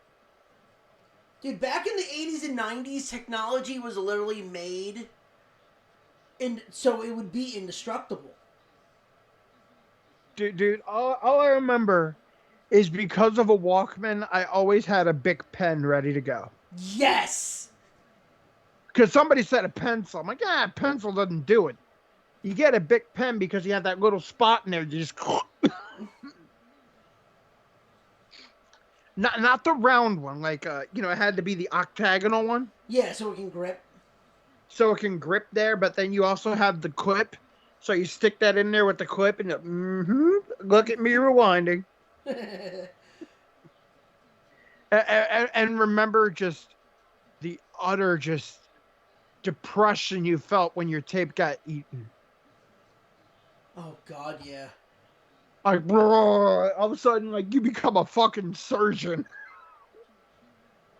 You become a fucking surgeon because, you can't yank it out. Because if you yank it out, you fuck the tape up. Yep. All of a sudden, you're in class. Like, what are you doing? It's like, I'm trying to get a tape out. And you're there with a pencil and a pen like that. You're a fucking surgeon here with that shit. Yeah, right. Just like, unscrew this, take this out. I know I'm not supposed to, but it works. There we go. Tape set. Put the thing on the pen, wrap it around like you're like, basically like relieving a towel. Like, I know there we go. John's probably got some stories about that. Oh, you want to? I got one story. It doesn't involve eating a tape, but it does involve a Walkman. As soon as you said Walkman, I had a flashback to high school. So I used to walk around during like not during class, but in the hallway past. I had a Walkman on. I used to I had Slayer and Megadeth and Metallica and all that shit. I was blasting. I would go into a class and then I would take my headphones down. I wouldn't leave them on during class. Well, we had this one time it was in a science class. And our science teacher was out and we had this, oh God, how can I be politically correct here? I'm trying to mentally challenged? Gifted? No. He was from a certain country that had a guy with a funny mustache. With the thing German or Russian? German or Russian? Okay, German. There you go. Well, no, I said it was either Hitler. It was either Hitler or Stalin. Which way were you going with that? Hitler. But anyway. So he was German. He was German. Yeah, he was. He was. Ich bin ein Berliner. Ich bin ein Berliner. Let me put it to you this way. I think this guy thinks you know who was still alive. But anyway, I digress. So I come into class. I still have him on, but the class hasn't started yet. So I walk in and I sit in the back of the classroom. I remember because there was a couple girls I used to sit back. The three of us all sat in the back. We were all metalheads. We all sat in the back. So we're sitting back there, and I'm sitting there, and the next thing I know, here he comes over, with a pair of scissors and cuts my headphone wires. Whoa. So, and I No, go, that's dude, foul, man. what do you do? He goes, you're not, that is not, I'm not going to even butcher the accent. Those are not allowed in my classroom. That is not, I don't want them here. And I go, they were, at the time, they were like a $25 pair of headphones. And I said, you ruined the 25. You are being insubordinate. And he sent me to the office. He told me I was being insubordinate, but he said it in that voice. You are being insubordinate. You're being insubordinate. Ich bin ein Belitter. Wait, what? But anyway, so the girl that was sitting in front of me, her name was Tammy. Tammy looked at me and she goes, "Oh shit, he's gonna hit this guy." I was gonna say, thank God you didn't add a middle name there. Around your neck. If they're around your neck and off, no problem. I had taken them off as I was coming in. I had them on when I walked in, and he must have seen me with them on. But when I got to my seat, I took them down. I remember how they used to hang around your neck, right? Yeah. Oh yeah, yeah. It was not like I had them on. I turned it off. I turned them. Once I sat down, I turned them off because Right, and you put it around your neck like a necklace. Thank you. Exactly. So, and apparently, like I said, not more than 2 seconds after I was sitting down, he came over with a pair of scissors and cut him. I would have. That fucked up that he had a pair of bitch scissors slapped like the right by your motherfucker. chest. I don't know where it happened, but it happened so fast. But then, like I said, Tammy was sitting in. It's like it was those long, the black tables that had 2 chairs in them, the lab tables. Yeah. Oh yeah. I was the only one. I didn't have a lab partner, so that's why it was me, this girl Tammy, and this other girl Tracy. The 3 of us, we worked all together. The 3 of us. So Tammy looks at me.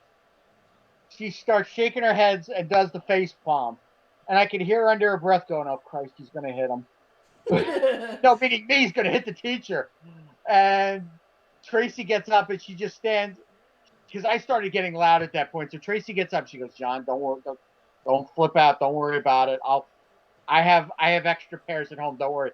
And then that's when the guy goes, and that's when I got upset. I'm like, they were 25. So I get sent to the assistant principal's office. And at the time, we had call buttons on the thing. And then we had these big-ass clunky phones that were attached to the wall.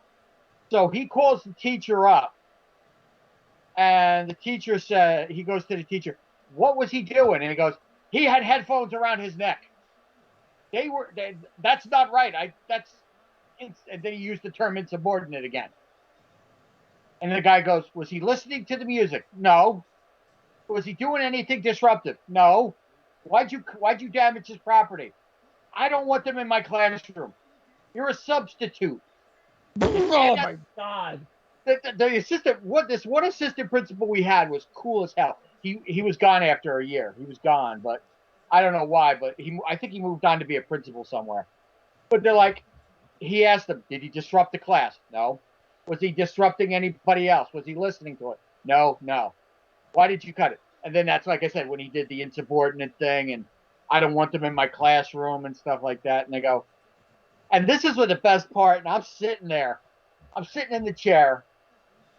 And you got to picture this. I'm skinny as fuck at the time because I was skinny as hell. Jeans, dirty work boots, an Ozzy Osbourne football jersey, and a Wasp denim jacket with the Wasp logo on the back with the skull. And I'm sitting there, and I'm trying not to laugh. And the assistant principal goes, "You're going to have to replace his headphones." "Why? They're not allowed." He wasn't doing anything. You damaged his personal property. So 2 days later, he was gone. I never saw him again. And the vice principal goes, "Here's $25. I replaced my." He goes, "I don't know if it was from the assistant principal or from him, but I got $25 and I replaced my headphones." Oh, there you go. But the whole point of the story was, like I said, I'm not going to butcher his accent if we have anybody that's. Hey, I'm German. Go. Hey, my last name is Hitler's fucking book. Go right ahead and butcher the accent. But it's like he was like, "What's the supporting it?" It's like he was yelling it. And my friend Jimmy was on the other side of the classroom.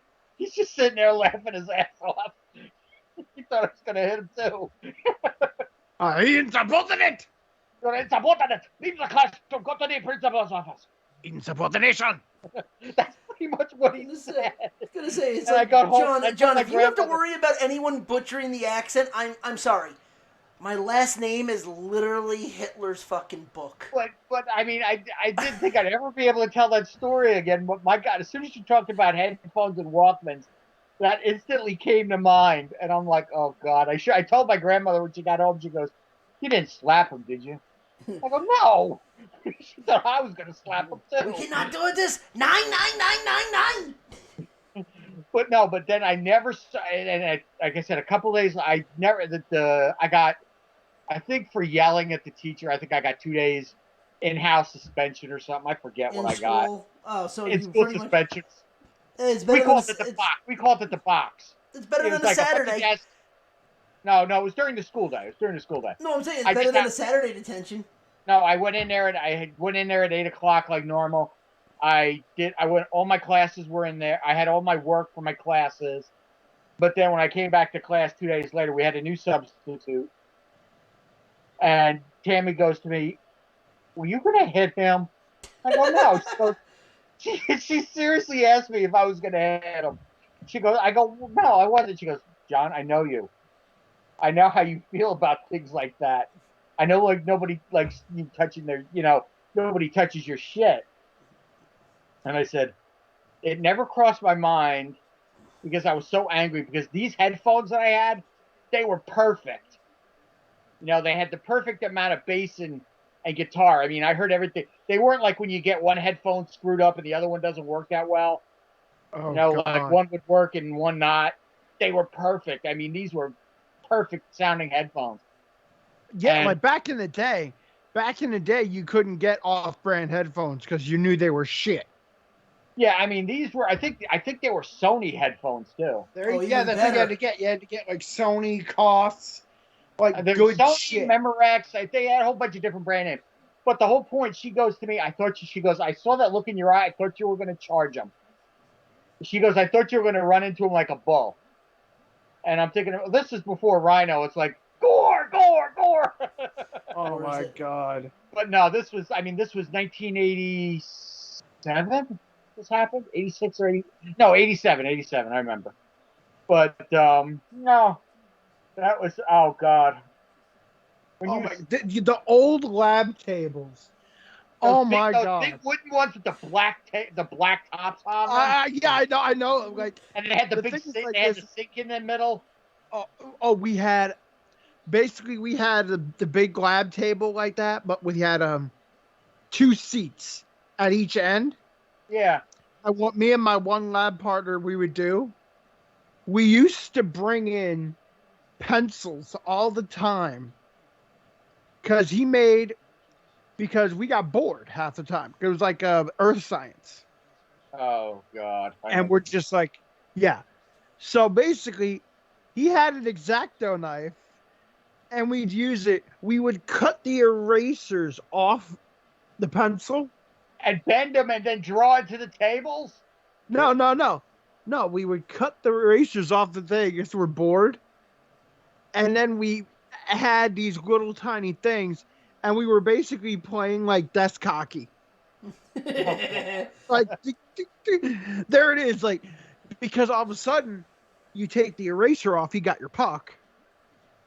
And then you take the pencils, and you have your stick. Of course. Yeah, so boop, boop. And then people started seeing what we were doing. And then we started making the paper footballs. I was gonna say God, that's what I did. I was gonna say that's the I shit think that everybody we did. did that. Oh, the paper footballs. Oh, yeah, completely. But it's like, because our tables were two people to a table. There was they had about 4 rows, Right, 4 or keep 5 talking rows. amongst yourself. I gotta take a piss real quick. No, Chris knows what I'm talking about. We had 4 rows it was 2 to a table. It was the black tops. We had the sink in the middle. But I don't know if yours had Bunsen burners on them too. Oh, well, no, we didn't. No, we didn't have those at Earth Science. We just had a long table. But you know what I'm no talking sink about. in it. Yeah. I know all about those. Yeah. Yeah, but it's like because the class was uneven. That's why I didn't have a partner. But like I said, I was friends with these two girls, Tammy and Tracy. So they're like, I said, can I be, because I was cool with them. I'm like, can I work with them with projects? And they're like, if they don't mind. And they're like, yeah, I don't care. Because we were all friends. We all hung out together. So we're the metalheads in the class, Oh, yeah. you know?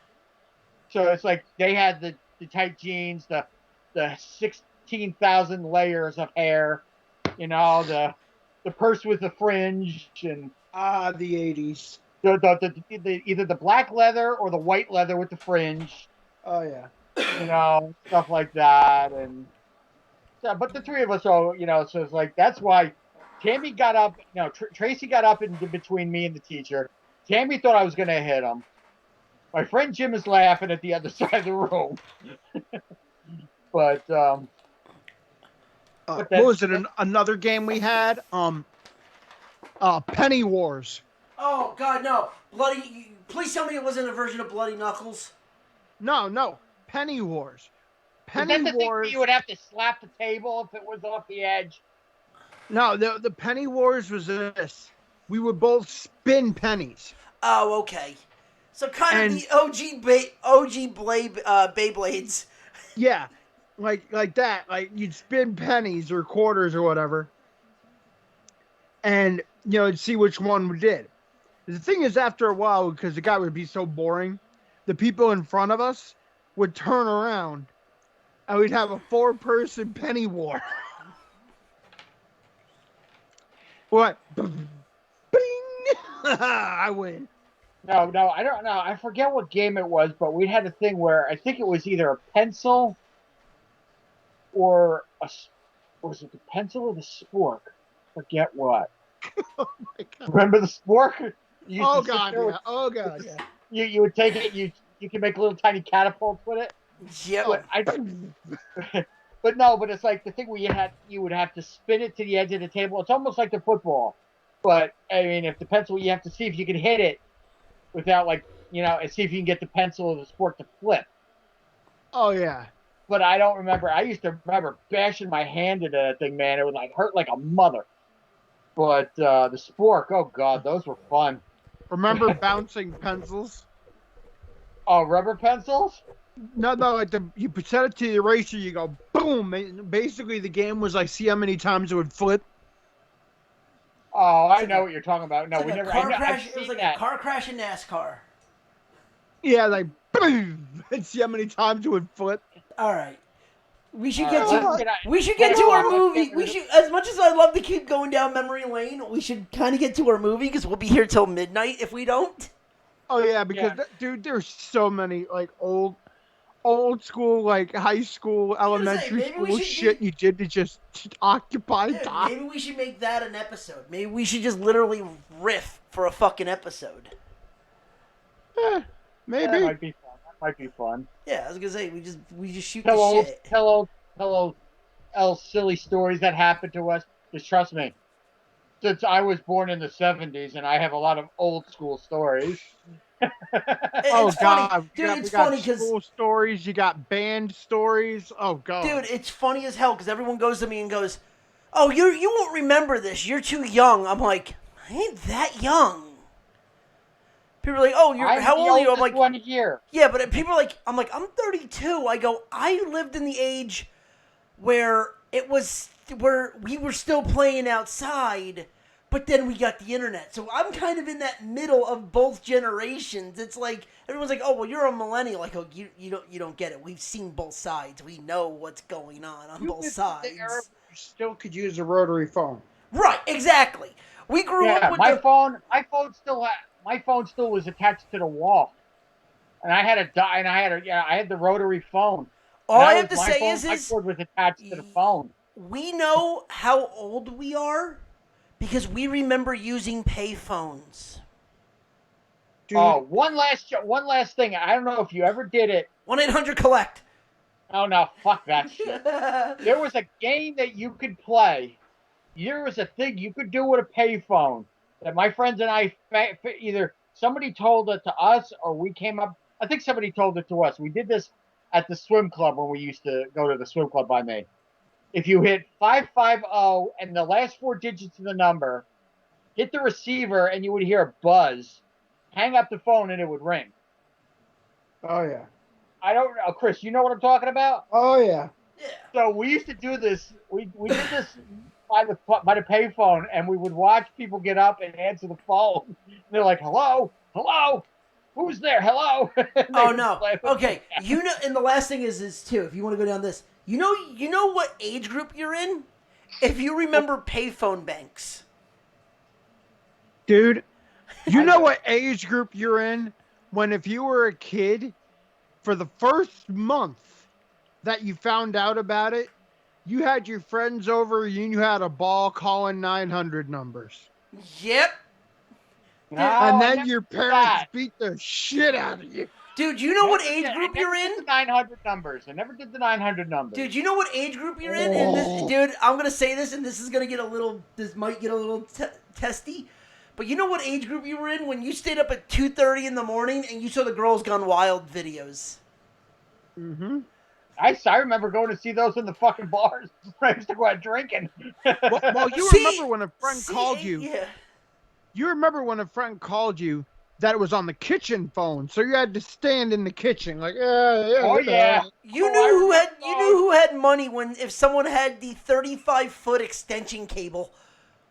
And after a okay. while, wanna go- of standing there, you finally just put a chair next to the phone and you sat there just like, Yep. yeah. No. Okay. I got the ultimate. Then we really got to get on with the movie. It's when your friend would call you, and either in your living room, kitchen, whatever, and you're sitting there for a while, and then your mother or father or Oh, I'm grandparents on the phone. exactly Picked up the other line. It was my mother and my grandparents because unfortunately my father was gone, but I would sit there and I'd be talking to either. I remember when I'd be talking to a girl and sound like, "How long are you gonna be on the phone? You've been on the phone for 45 fucking minutes. Get off the goddamn phone." Mom As on the you talking phone. to her on the phone, you're just like, Or better yet, when you'd be on the phone, they'd pick it up and start dialing. oh, beep, beep, No. still on the No, but phone. then if you remember then when the internet came in, Oh, get off the God. fucking computer. I need to use the fucking phone. Or no, you'd be on the computer and then somebody would pick up the phone. You're like, "I lost my connection. Why are you using the phone? I'm on the computer." You're downloading something. You're like, man, I'm so close to getting this amazing album. All right, here's the thing. Yeah. The fucking modems. You know you're old when Dude, you hear that dial-up old school modem. download. The old school download where it had like the folder and you saw a paper fly into the folder. Yeah. Or no, but with America Online, when you had Welcome. when you had that little guy go, You got mail. You got mail. But no, then you see the little dude running. Then you see him really running. Fucking Then you see aim. a whole bunch of people going, all smiling like you're connected. Dude, AIM. AIM. Oh, God, aim. AIM, baby. Instant message. The Oh, OG God. chat rooms. AIM was texting before texting. Dude, Yes. oh, you had Messenger? No, bullshit. Anyone in that age range remembers their fucking AIM screen name. I still fucking have my screen name. Dude.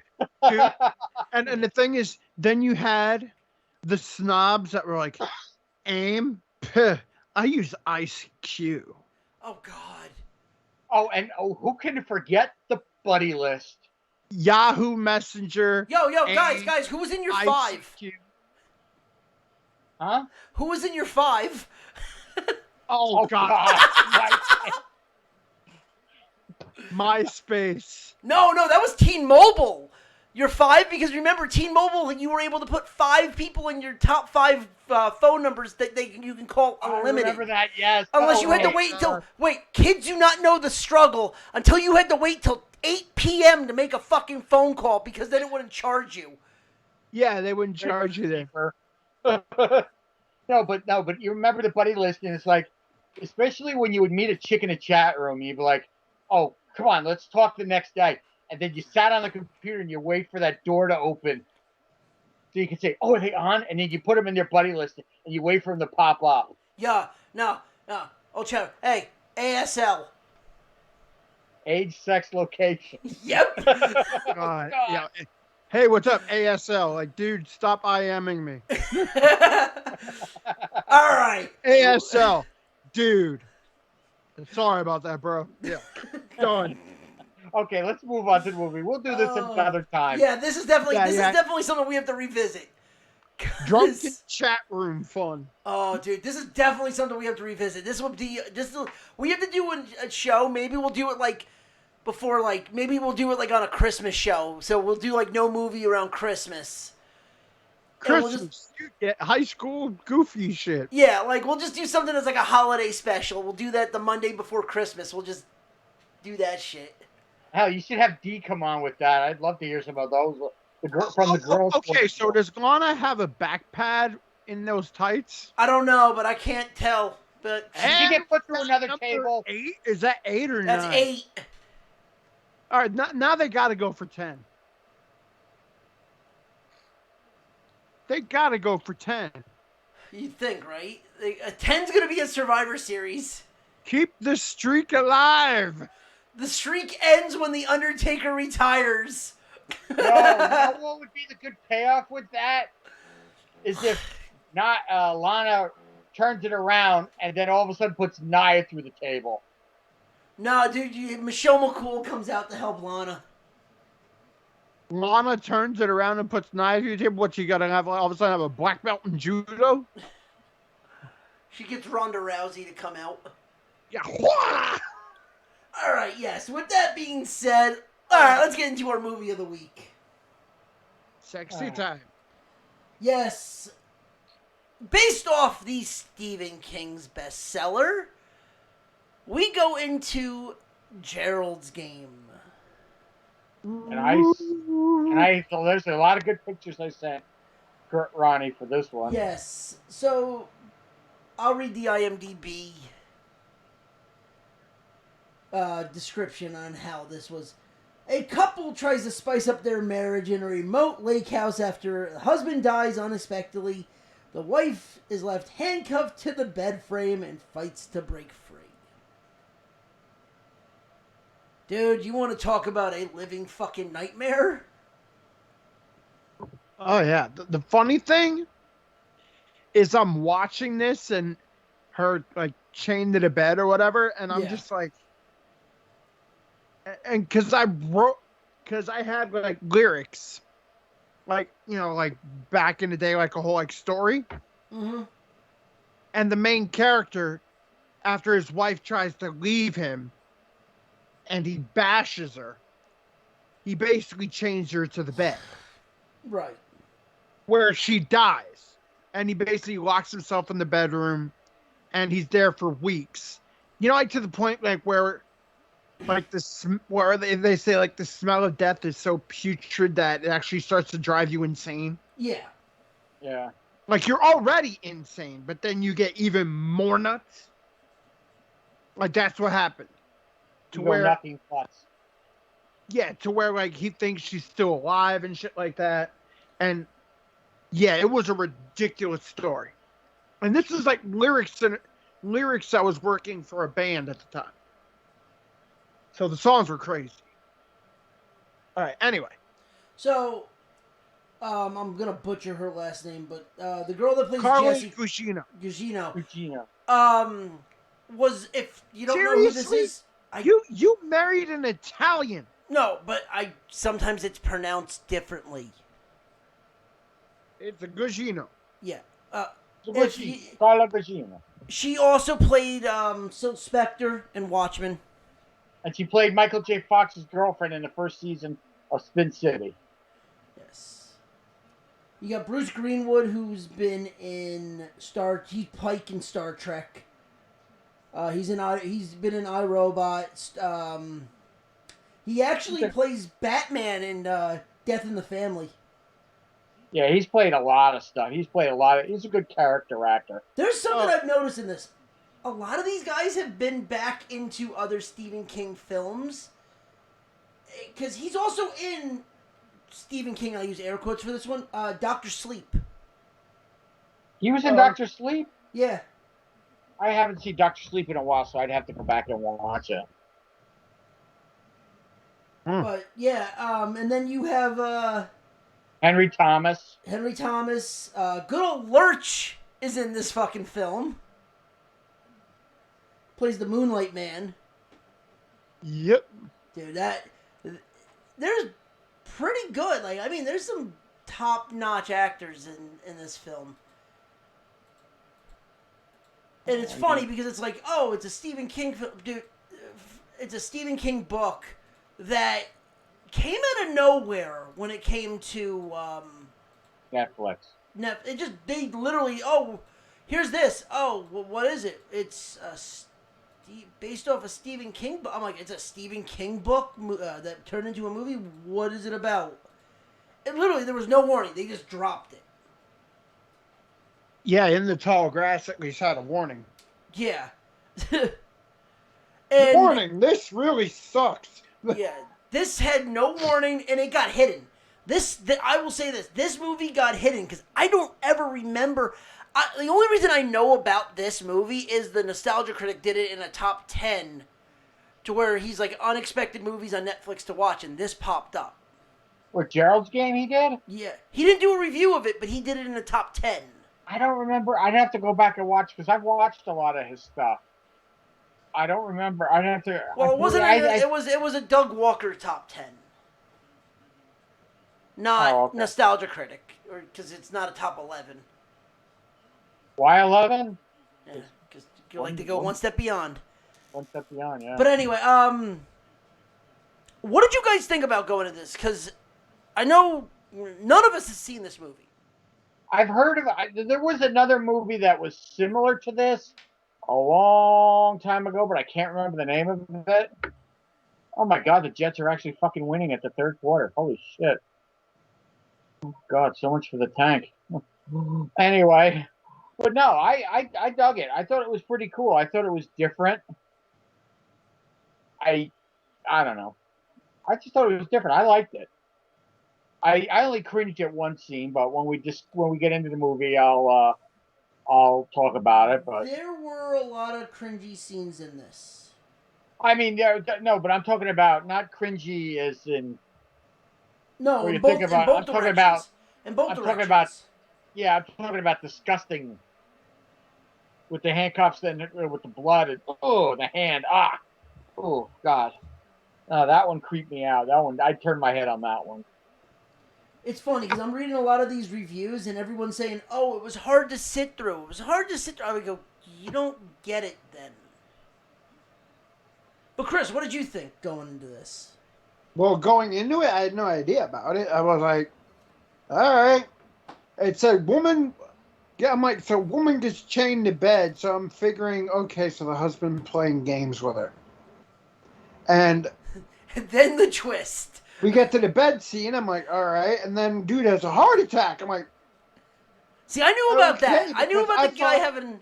I knew about the guy having a heart attack. Doing the rape fantasy, when he was doing the rape fantasy and shit like that, I'm like, oh my God, he's going to leave her there, and he's going to go about his life. So this is basically about her being in captivity, I guess. And then he had a heart attack. I'm like, okay, guess not. Yeah, it's like so. Base of it, they go to a lake house and trying to spice up their marriage, they decide to bring out handcuffs, which they bring out the legit handcuffs, which I thought was... So, leading up to this, I shouldn't even say that, leading up to this, they were already hinting that something big was going to happen. Driving to the lake house, they find a dog. Well, no, they almost hit a dog. They almost hit a dog, and then the dog is they're trying to feed the dog, so you know the dog is going to be around. The husband leaves the door open. They foreshadow. And she even turns and notices it. Yeah, they foreshadow all of this, so it's like you're expecting something to happen, but you don't know what. The husband then is popping a Viagra. A little blue devil. Which then leads to him putting water on top of the headrest. That comes into play. He makes him thirsty. Yeah, as pills do. Yeah. She has a new dress that she takes the tag off. There's A little slit. A a slit. slit. Not a dress. Slip, yeah. Slip. There's little things throughout the film that they hint that like it plays into it, and it's done not like it doesn't beat you over the head with it, Oh But- God, there's Tucker. Look at Tucker in the ring. but it still has the classic, it still has the classic Stephen King tropes because they don't say it, but take a wild guess where this is. Maine. Bing, take a drink. Actually, this wasn't in Maine. Was it? Where was Yes, it? it was. Louisiana. Was it? Oh Did- yeah, no. I think the tail end was in Louisiana. No, it was in Louisiana because she mentions like the guy, Boom Gate Man. God, I can't believe. All right, fuck it. Lurch. The guy was basically a killer and shit like that, and did all this stuff, and he was all through Alabama. And then somebody's like, there was nothing about anything about in Louisiana. And then it was like, oh yeah, well, he's in Louisiana. Then she said, oh yeah, he came to Louisiana. I'm like, aha, this was in Louisiana, not Maine. Sorry. It's one of the few movies that wasn't based in Maine. Like probably the only. Sorry, I'm just looking at something because they mentioned one thing that I started laughing. There was a goof in the movie that they even point out. But yeah, they start doing all this, and then he has the heart attack, and then he straight up has the heart attack because of the Viagra. Yeah, his heart got too. Blood pressure got too bad or something, hard or something. Yeah, and how would you describe it? She doesn't figure out how to get out yet until the dog. Then the dog rolls in. Yeah, but I have a question. Okay, now he's gone already. He dies at this point, right? Yeah, Where he's was dead. all that blood from? Where did all that blood come from when he fell? He smacked his head when she pushed him off the bed. Okay, I was trying to. That's the only thing I was a little. I wasn't sure of where the blood came from. Yeah. Yeah, he smacked his head on the back, and then he's dead. He's done. Then the dog comes in, Yeah, then the dog rolls in and bites his arm. takes a chunk of flesh. And then you see the husband wake up. Gerald wakes up. So you think. Uh-huh. Gerald waking up was like, so D watched this with me and legitly saw this and was like, the hell? I'm like, she's losing her fucking mind. It's perfect. Yeah. Yeah, so, what was your, honestly, what would, when we get to this point, they're doing this whole rape fantasy thing, and it's getting to, she's lost her mind.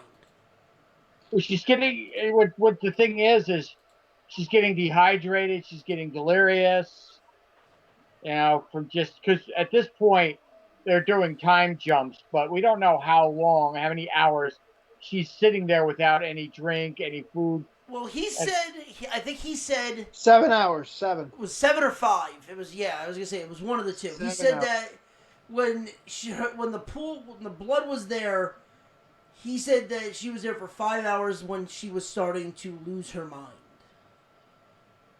Yeah, and then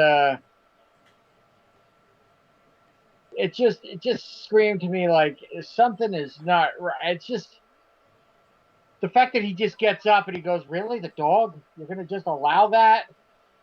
And stuff like that, But then I think she eventually falls asleep, and then she tries to move her arms, and both her hands and wrists are like asleep. Well, this was. I was gonna say she didn't fall asleep until after she found water. Oh, on the thing above, and then her. But one thing we're just neglecting to mention is like her her mind starts playing. Her mind's version of herself gets free, Yeah. and she's like, "Oh, just go through, wiggle your wrist through that, then just break the head, break the head post to get through, and don't drink all the water, save it. You don't know when you're going to be free again. She makes a straw out of the tag, but it's like I don't know. I mean, I love how this was shot. Like, the fact that this 90% of this movie was filmed in one room With just two actors with in it. two actors. And it was done so creepily because you didn't know how much her mind was going. Because you find out that she starts reliving her past and starts talking about what was going on in her past and why she married Gerald, and then why it was just such a deeper dive into someone's psyche. Yeah, this is where it gets a little, or I should say, a lot. Yeah, this is one of the creepier scenes, and to use a term Chris said, a little rapey. Yeah. Oh, yeah. Oh yeah, there it is. Yeah, but what's weird is Good old bondage. S&M, baby. yeah, what's weird is this wasn't done as in like supposed to be offensive. It was like it was done to drive a plot, but then her flashbacks were just so weird. Yeah. Her flashbacks were fucked creepier you. than that. Say that again? Her flashbacks were rapier than this. Yeah. Incestuously rapey. Oh yeah. Like I mean, when like this is like basically when where are you at in this whole? I mean, we're jumping around. Yeah. Because There's really not a lot to tell. the first act and the half of the second act, there's a lot of just dialogue, which is great because you're trying to figure out what is wrong with her. It's the middle of the second act when they get to the the solar eclipse and The father, and then all the other stuff, and that's when it starts getting into the really deep dive of your fucking psyche. Because the dog is just literally eating Gerald away. Yeah, and he's like slow. But one point you didn't mention is like the husband, Gerald, is like, oh, how long before he's done with me that he's going to start going after you? Because when they eventually find us, all they're going to do is find a dog with us in the dog's stomach. Yeah, congratulations. You're going to be with your husband in the fucking dog's stomach. Oh yeah. But then the point is like the dog eventually starts, like you said, eat. Suddenly you hear crunch, crunch, crunch. He's tearing Gerald apart, arm, leg, flesh. We don't see that to the extent until the end, and then once we see it at the end, this dog had a feast. But anyway, Yeah. but then when she does fall asleep, she wakes up. The dog is licking her ankles. So what You does think she it's do? the Moonlight Man? And she starts seeing the Moonlight Man. Well, at first the Moonlight Man doesn't do anything. He just stares. The first time he's there, he just stares. Doesn't do anything. Doesn't make any approach towards her or anything. But then she wakes up. That's when her wrists don't work. Her hands don't work. This is when her wrist falls asleep and she starts getting cramps. Right, and then her other version comes in and say, run like you're doing on a bicycle. Keep the blood flowing, And then the dog starts licking her legs. Then she kicks the dog. Then the dog bites her, or attempts to bite her. but then she kicks the dog away again, and then the dog's like, Ma, that meal's still moving. Let me get to the one that's not moving. And then he starts ripping off more pieces of the husband. Which I And would have liked. They show him get the first bite the dog gets. yeah, with his forearm. Farm. I would have liked them, and this might have been a little much. I don't know if they were really thinking of this ahead. Anytime the dog took a bite out of Gerald, I would have liked them to show like where they were, like the damage was doing to him. Well, we see that later on when she eventually does get free. She walks when her legs don't walk. She falls down right in front of his body. You do see what this dog has done to this Well, guy's then again, body. you know what? Actually, you know what? I know why they didn't do it. Because she doesn't see it. It's all in her mind. Right. She's only wondering what he's doing. She sees the arm getting bit. She doesn't see anything else getting bit. Yeah, she doesn't. She hears it, but she doesn't see it. Yeah. But then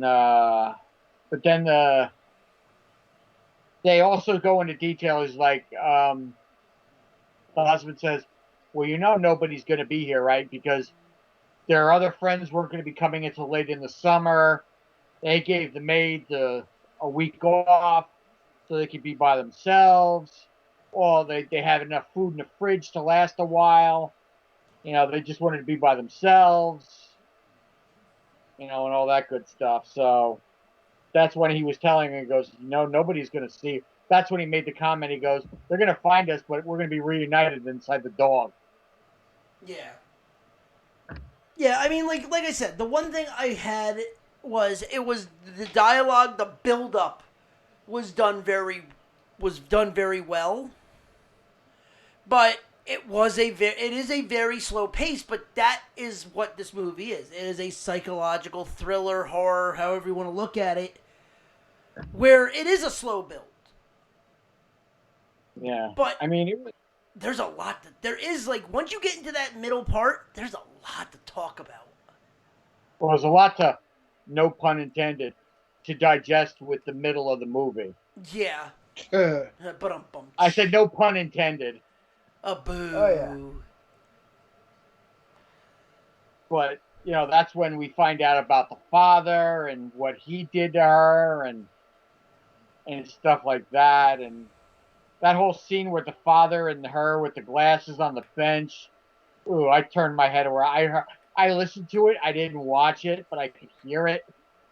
I didn't want to see that. Oh, at the dinner table when she broke the glass?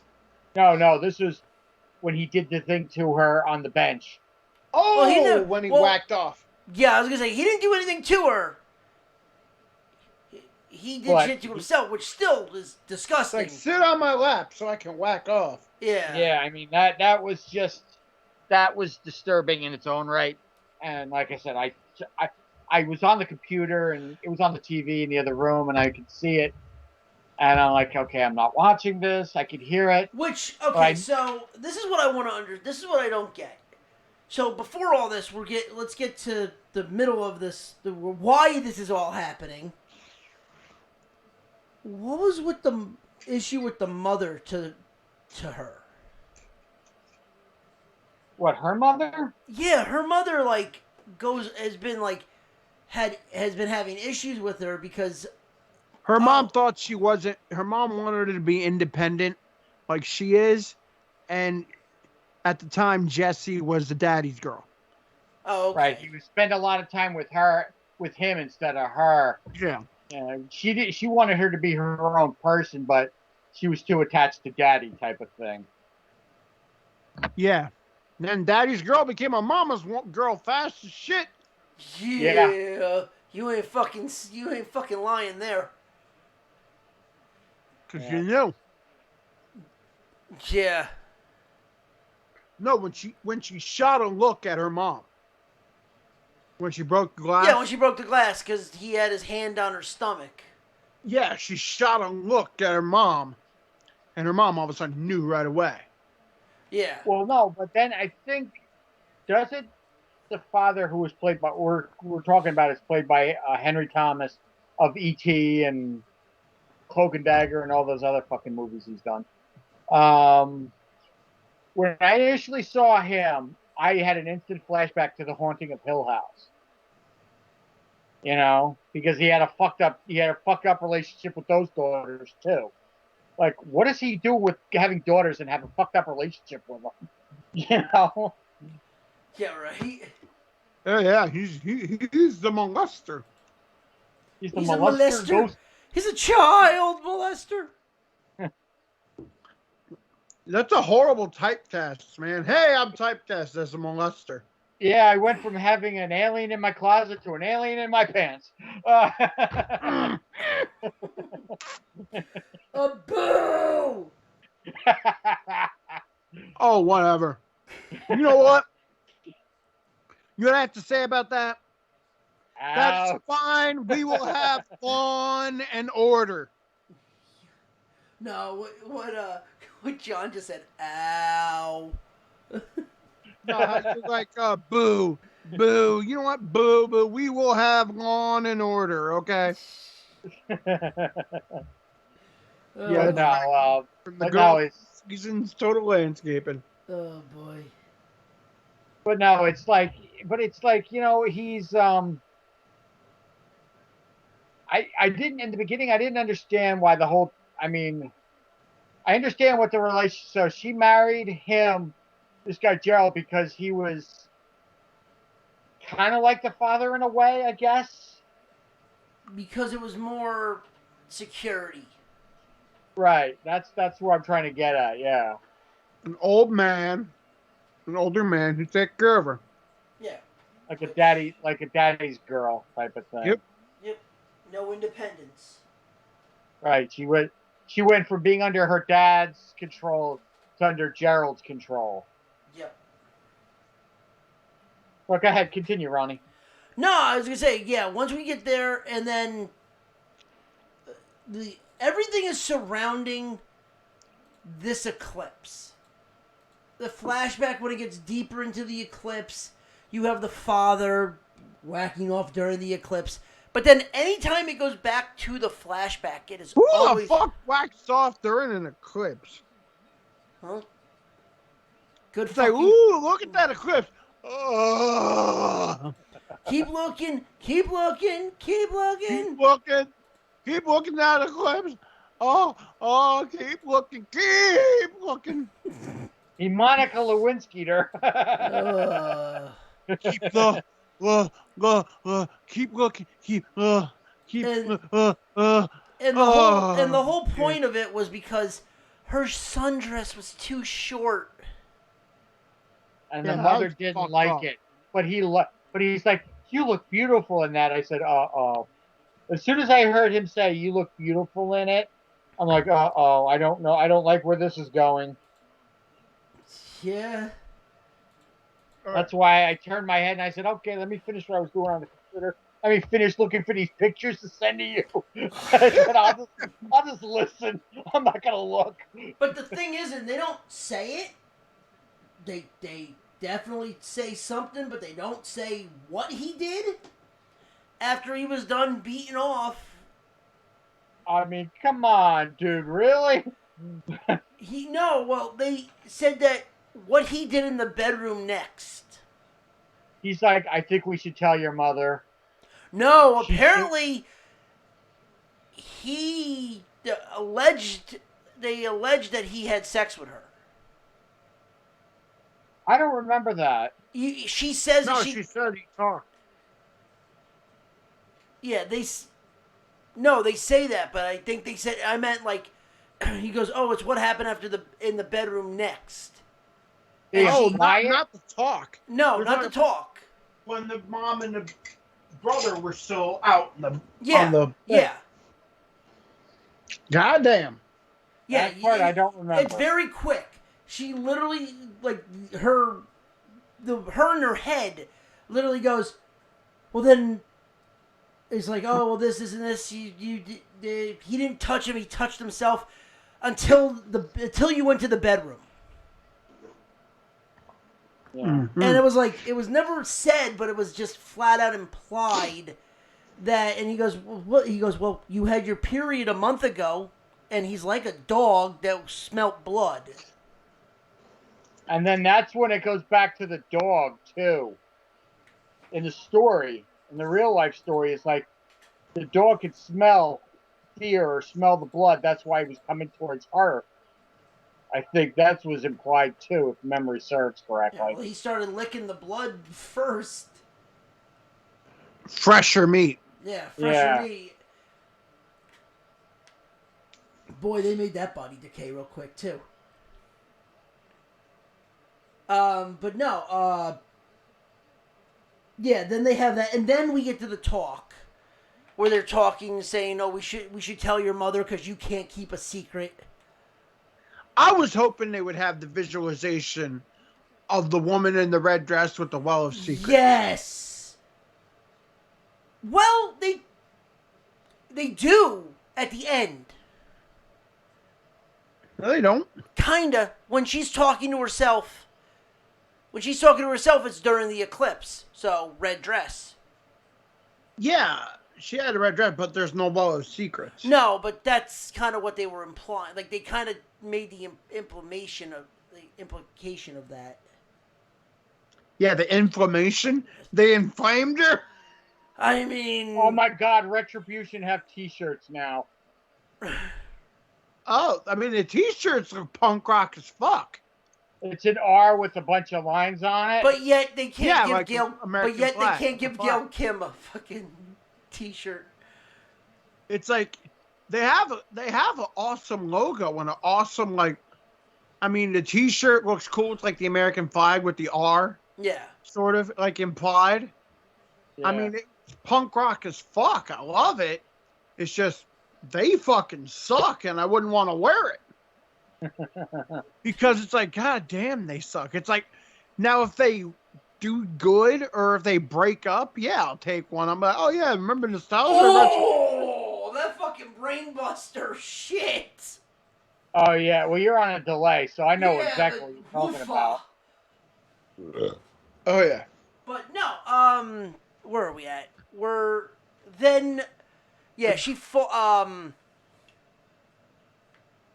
Yeah. I'm just trying to think. Now we're at the point where she's Oh, telling. damn! Bedroom. And they're talking in the bedroom. Yeah, and you Wait can't till you keep a move secret. off the turnbuckle, Ronnie. Wait till you see that one. Okay, and yeah, you can't keep a secret, and that's when you get to the stair. That's where you get to her breaking the glass, cutting her hand. Yeah, I turned away on that one. Yeah, and I was then- like, all right. yeah, holy shit, she just smashed glass. Holy fuck. But then her hand got a little cut, and then she dug in. I said, I can't watch that. The coolest part is all of a sudden she shows, like, why would I have to remember this? Like, you've always remembered. You've had it all along. And she figured out how she has to get out. Yeah.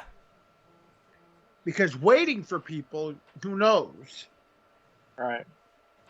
Plus also, there's a weirdo, quote unquote, death.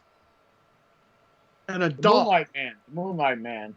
Well, they imply that the Moonlight Man is death. Yeah. Yeah.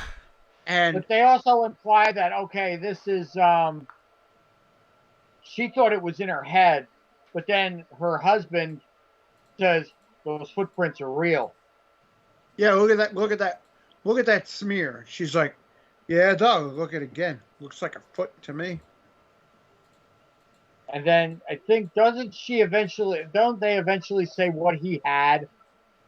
Anglomegaly, I think it's called. It's the same shit that Andre the Giant had. And the Big Show, they both had it. Yeah. Yeah, and he's like really fucked up. Yeah.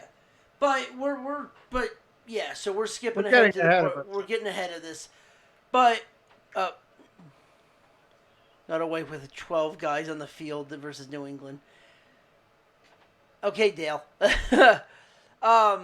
Yeah, they figured out what she has to do, and realizing that she's gonna die if she doesn't do it either way. She's either gonna have to slit her wrist and get herself out by pretty much bleeding to the point where she can slip out of the cuffs, or she's gonna start obviously, or she's gonna starve to death and die right there. Right. So, yeah, pretty much what she does is take the glass that's above there, take a final drink of water, and then break the glass, cut her hand, and then place a shard of glass in between the headboard, and slits her wrist and proceeds to Get through the cuffs. Yeah, I couldn't watch that. Ooh, oh. That was rough. Yeah, I turned away from it. I don't mind horror movies, but that just with the screaming, I turned away with that. I could not stomach that. I mean, it was cool how she breaks it and then she jams the one piece in the board. Yeah, Like it was the planks. It was definitely a clever way of doing it. But it was disturbing to watch. Yeah. Yeah, the funny part is like she didn't have to slice her wrist that way if she was going to do that. All she had to do was cut her hand. Yeah. But the fact that when she cuts it and she gets through the hand, a big chunk of her hand is dangling there. Oh, that was disgusting. Oh, well, it was her skin. Yeah, it was her skin. The hand, yeah, the but hand is still there. Skin and that was just Yeah, that was because she cut the wrist and then she cut the other way, basically to slip it out. When the funny thing is, she didn't even have to do that. All she had to do was cut her hand, and then the blood would have whoop right through. But to get the skin thing, and then, holy shit, I gotta say. Well, thank God. I thought she was gonna wash the hand. I was like, "Don't do that! It's gonna hurt so bad." yeah. And then, Dude, then right she for the- just takes the gauze and No, that wasn't gauze. Those weren't That was a gauze. maxi pad. Those were maxi pads. Oh shit! Maxi Okay. pads, yeah. That's what I thought. I'm like, oh, that's clever. She went right for the fucking maxi pads and fucking put them on as gauze. I'm like, that's clever. Oh yeah. But yeah, she goes right for the water and just fucking. She couldn't even take a drink. She spit it right out. Because she could, because she was so dehydrated. See, the funny thing is, like, she should have, as soon as she did that and everything like that, she should have drank a shit ton of water. And one thing they've never mentioned, and I know this is going to seem weird, they never mentioned her having to go to the bathroom. It's I don't really think that they were thinking about that at that point. But, I get what you mean. I get what you mean because that's a small detail because they could have, but at the same time, when you're that dehydrated, sometimes you can't go. There's times where you're dehydrated and you can literally drink 2 gallons of water and piss once. Yeah. So it could have been the fact that she was that dehydrated. That and she had no food in her. She barely had any water. She made a glass of water last for 2 days. Yeah. But then I think at that point is when we see the Moonlight Man again, and he sticks his hand out, and she gives him her ring. Yeah, her wedding ring. Her wedding ring. Because early on in the movie, you hear the husband say, he's going to get you. All they're going to do is they're not going to see your wedding ring, and nobody's going to care to look for it. There's be a wedding ring and a broken toe. Yeah. They're not going to look for it. They're not going to care. And sure enough, he was right. But then she gets out, then she gets into the car and proceeds to drive, but she keeps blacking out. But then the eclipse happens again, which I didn't get. Why all of a sudden the eclipse, and then the Moonlight Man is in the back seat? I didn't get that part. The eclipse never happened. She was like fading in and out in her head. Oh, okay, that's what that was. Yeah, okay. yeah, because she's like, come on. stay awake a little bit more, just a little bit longer, a little bit longer, a little bit longer. And all of a sudden she's like, cool. And at that point I was like, man, you should have drank more water at the time. God damn. And then the Moonlight Man says something, and then she, boom, crashes into the truck. Calls her mouse. Yeah, the crazy thing is, like, she goes to get her car keys, falls over, wakes up, it's dark as fuck. She's like, oh my God, here comes death. She grabs the car keys, she looks in the hallway, and she sees the Moonlight Man with the box and the ears and all that, and she's like, I sent a picture of the Moonlight Man if Ronnie wants to put it up. Yeah, All right, yeah. I got the one of them in court up right now. Okay, well, I don't. It's a little delayed, so. Yeah, so the crazy thing, she takes off her ring, puts it in the box, and just he lets her go. I'm like, all right, weird. And then she's in the back. She's in the back seat. Well, first she's like, and then she She's sees fading in and out. right.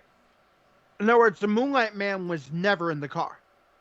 She's just she's having Yeah, she's having an episode. She's literally Oh, dehydrated still. See, She's having psychotic episodes. see, that's where I almost thought they were gonna pull. Towards the end, I almost thought they were gonna pull. This was still all happening in her head. She never got out. yeah. And Yeah, like, and then she looks, and that's when she sees the eclipse in his eyes, and is like, mouse. And then she crashes into a tree. Right. As Which- soon as he said mouse, that's when you knew right away that it was all in her head. Yeah. And then she crashes into a tree, and then all of a sudden, I'm like, oh, great, she's going to be by herself. And then we see a cabin or a house. The lights come on. She leans on the horn. She gets out of the car. She goes, stop, or hi, or well. Which, by the way, did anyone notice that none of the airbags deployed? Yeah. Oh, yeah. And then she collapses. And then I guess these people come running. The next thing you know, she pulls out a letter and starts writing in her hands in like a glove or sleeve type of thing. A numb glove. A numb glove, yeah.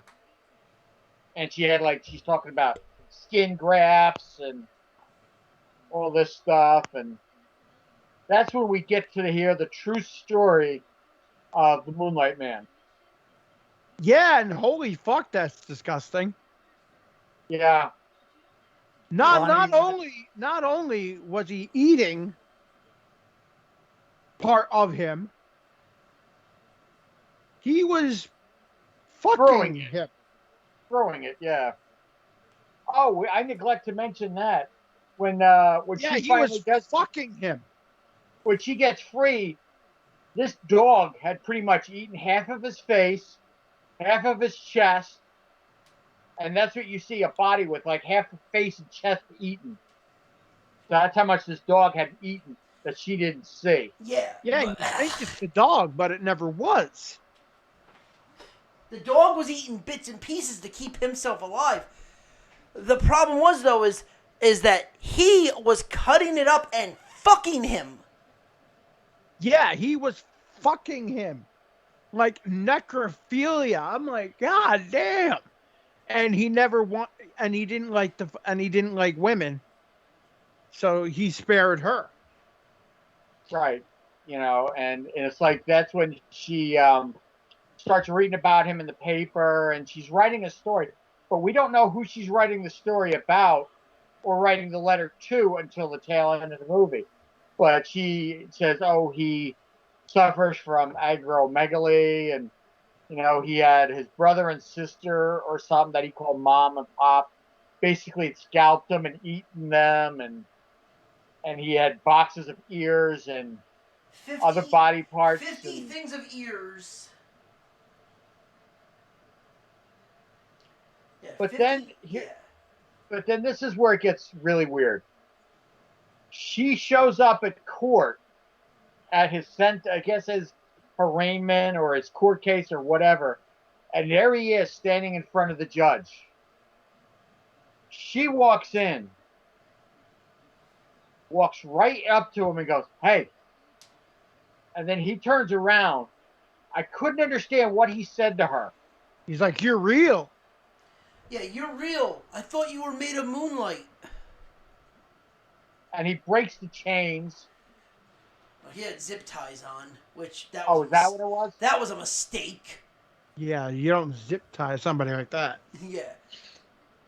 Even if cuffs then can't fit him, you double cuff.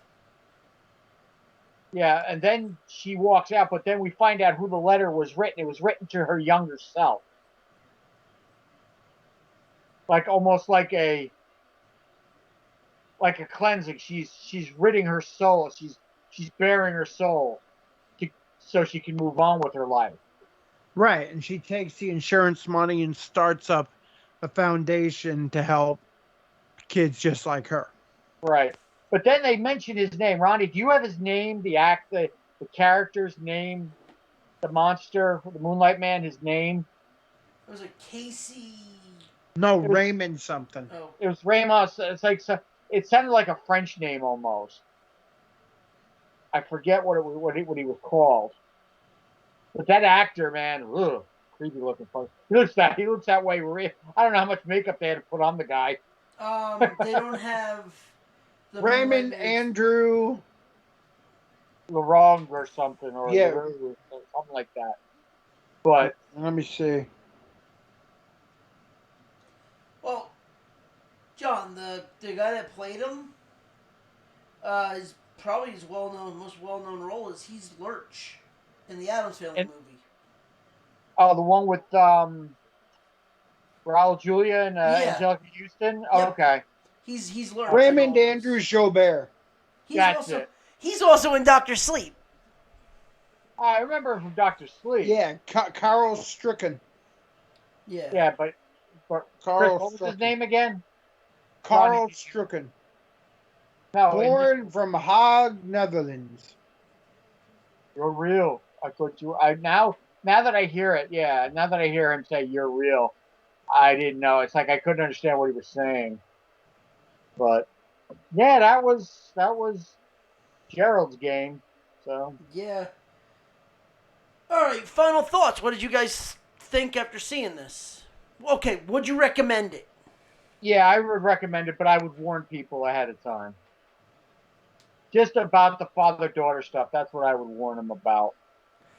You know, because some people might not want to see something like that. You know, but as for everything else, I wouldn't warn them because going into this, if the book is a lot fucking worse than the movie. Oh, of course, but still, I would still give them a heads up. Oh yeah. I mean, it's like you show that to somebody, and you're like, and they could come back and say, "Why the fuck did you tell me there was this, and this?" You know, I mean, the blood in the gut and the gore, that you've seen 1,000 times in different movies where animals attack people. That's tolerable. The whole wrist and the handcuff thing, that was a little bit much. But then the whole thing with the father and the daughter, that's where I would warn somebody. But I would definitely recommend it. But I would give somebody fair warning. Yeah, I mean, I'd recommend it for if people want, if they're looking for something more psychological and if they're a fan of Stephen King. Yeah, I would totally recommend it. For someone who's like, who's thinking, oh, captivity, like slasher. Yeah, no. No, it's not. It's not a slasher. It is it is literally a low budget psychological horror, psychological thriller. Yeah, like you need it. It's almost. Like, it's not. But it almost is like semi B level film, but it's not.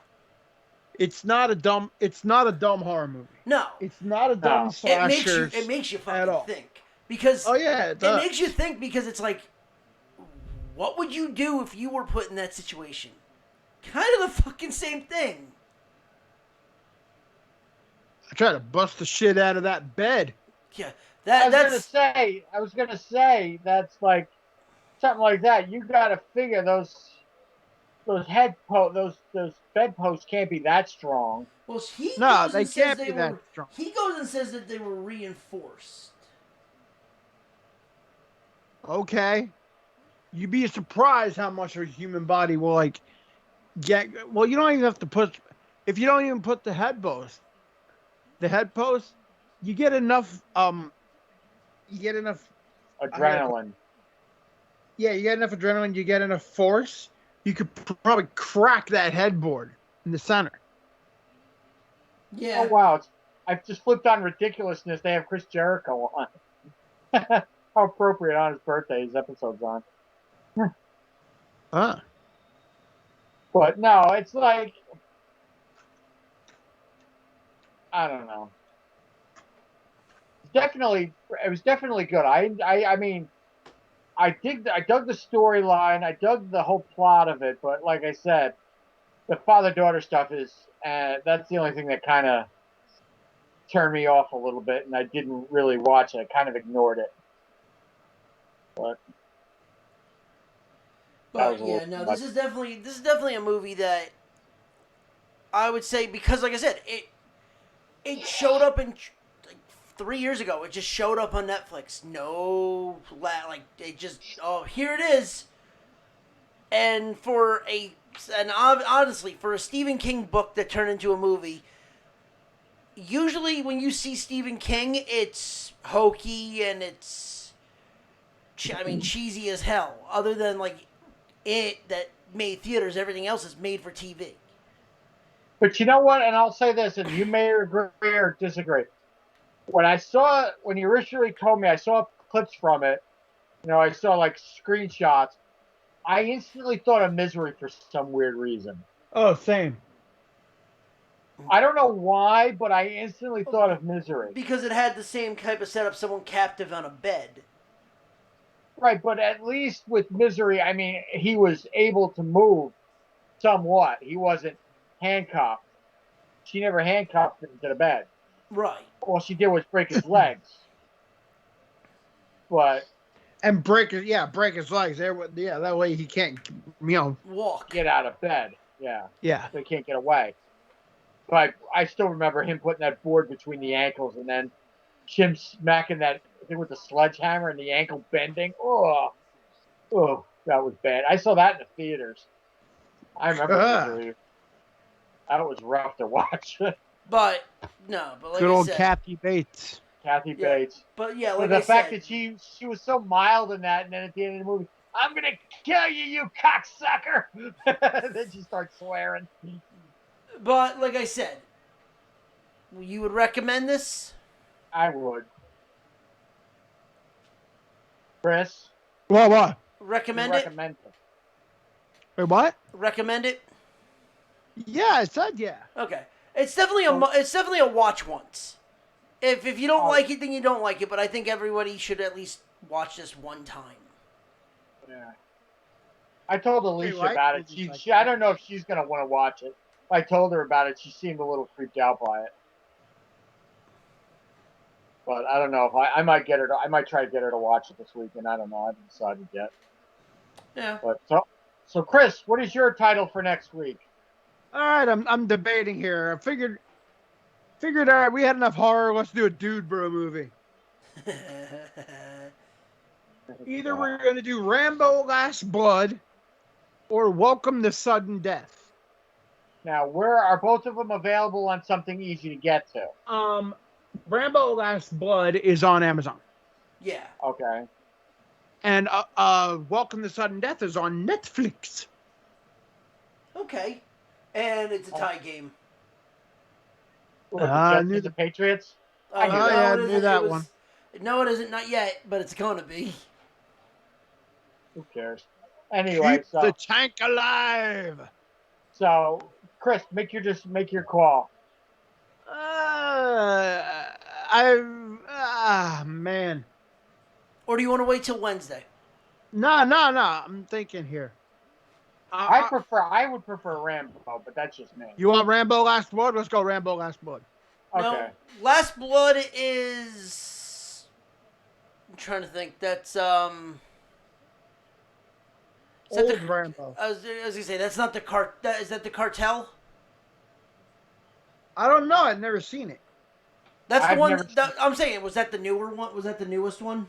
That Yeah. was the last one. Okay, yeah, it's the okay. Yeah, Chris, you're gonna love it because I've not seen it, but I've seen the the description of it, and oh boy, it is definitely a dude bro movie. Okay, well, that's, Is it like Deadly Prey with a better budget? It's Deadly Prey with the cartels. Oh fuck yeah! Oh fuck yeah! See, I didn't know about that one, or I wanted Dude, to watch. it's a little too truth in advertising. Let's just put it this way: you want a description of it? Rambo goes to Mexico to fight the cartels. All right. all right. So Chris, Chris, I'm going to leave it to you. You find the pictures you want to use for this. You find the pictures that you, unless you want me to do it. You can do it. All right, I'll do it. Yeah, you do it. What was it? Yeah, I was thinking Welcome to Sudden Death because I saw like the picture like Michael Jai White like fighting these security guards, and some dude is like basically strewn over a locker. I'm like, how the fuck? I just think it would be interesting. I mean, we've done some kind of modern day movies on this thing with the Bill and Ted stuff, so let's do something a little more modern day. Rambo would be perfect. Rambo, Last Blood. Well, Welcome to Sudden Death is like 2020, so yeah. Yeah. Well, more red. Yeah, more. We'll go with Rambo. But yes, with that being said, ladies and gentlemen, that is our show. Thank you for joining us. Thank you, Dale, for joining us like always. Thank you, Dale. If you like what you heard, and I guarantee you we'll be getting people listening this on the download because a lot of people watch this stuff after the fact. Yeah. And if you like what you hear, please follow, subscribe to all our net channels, subscribe to the Twitch channel, because like I said, there's more coming down the pipeline. If you like what you heard, follow us on everything on the Nerdport Network. Follow us personally on Twitter at FNRonnie. At Trips NXC. At the Zombie Master. And with that being said, this is the end of the show. Go home. The checks have cleared. And stay nerdy, my friends. Yeah, Trump concede. Good night, everybody.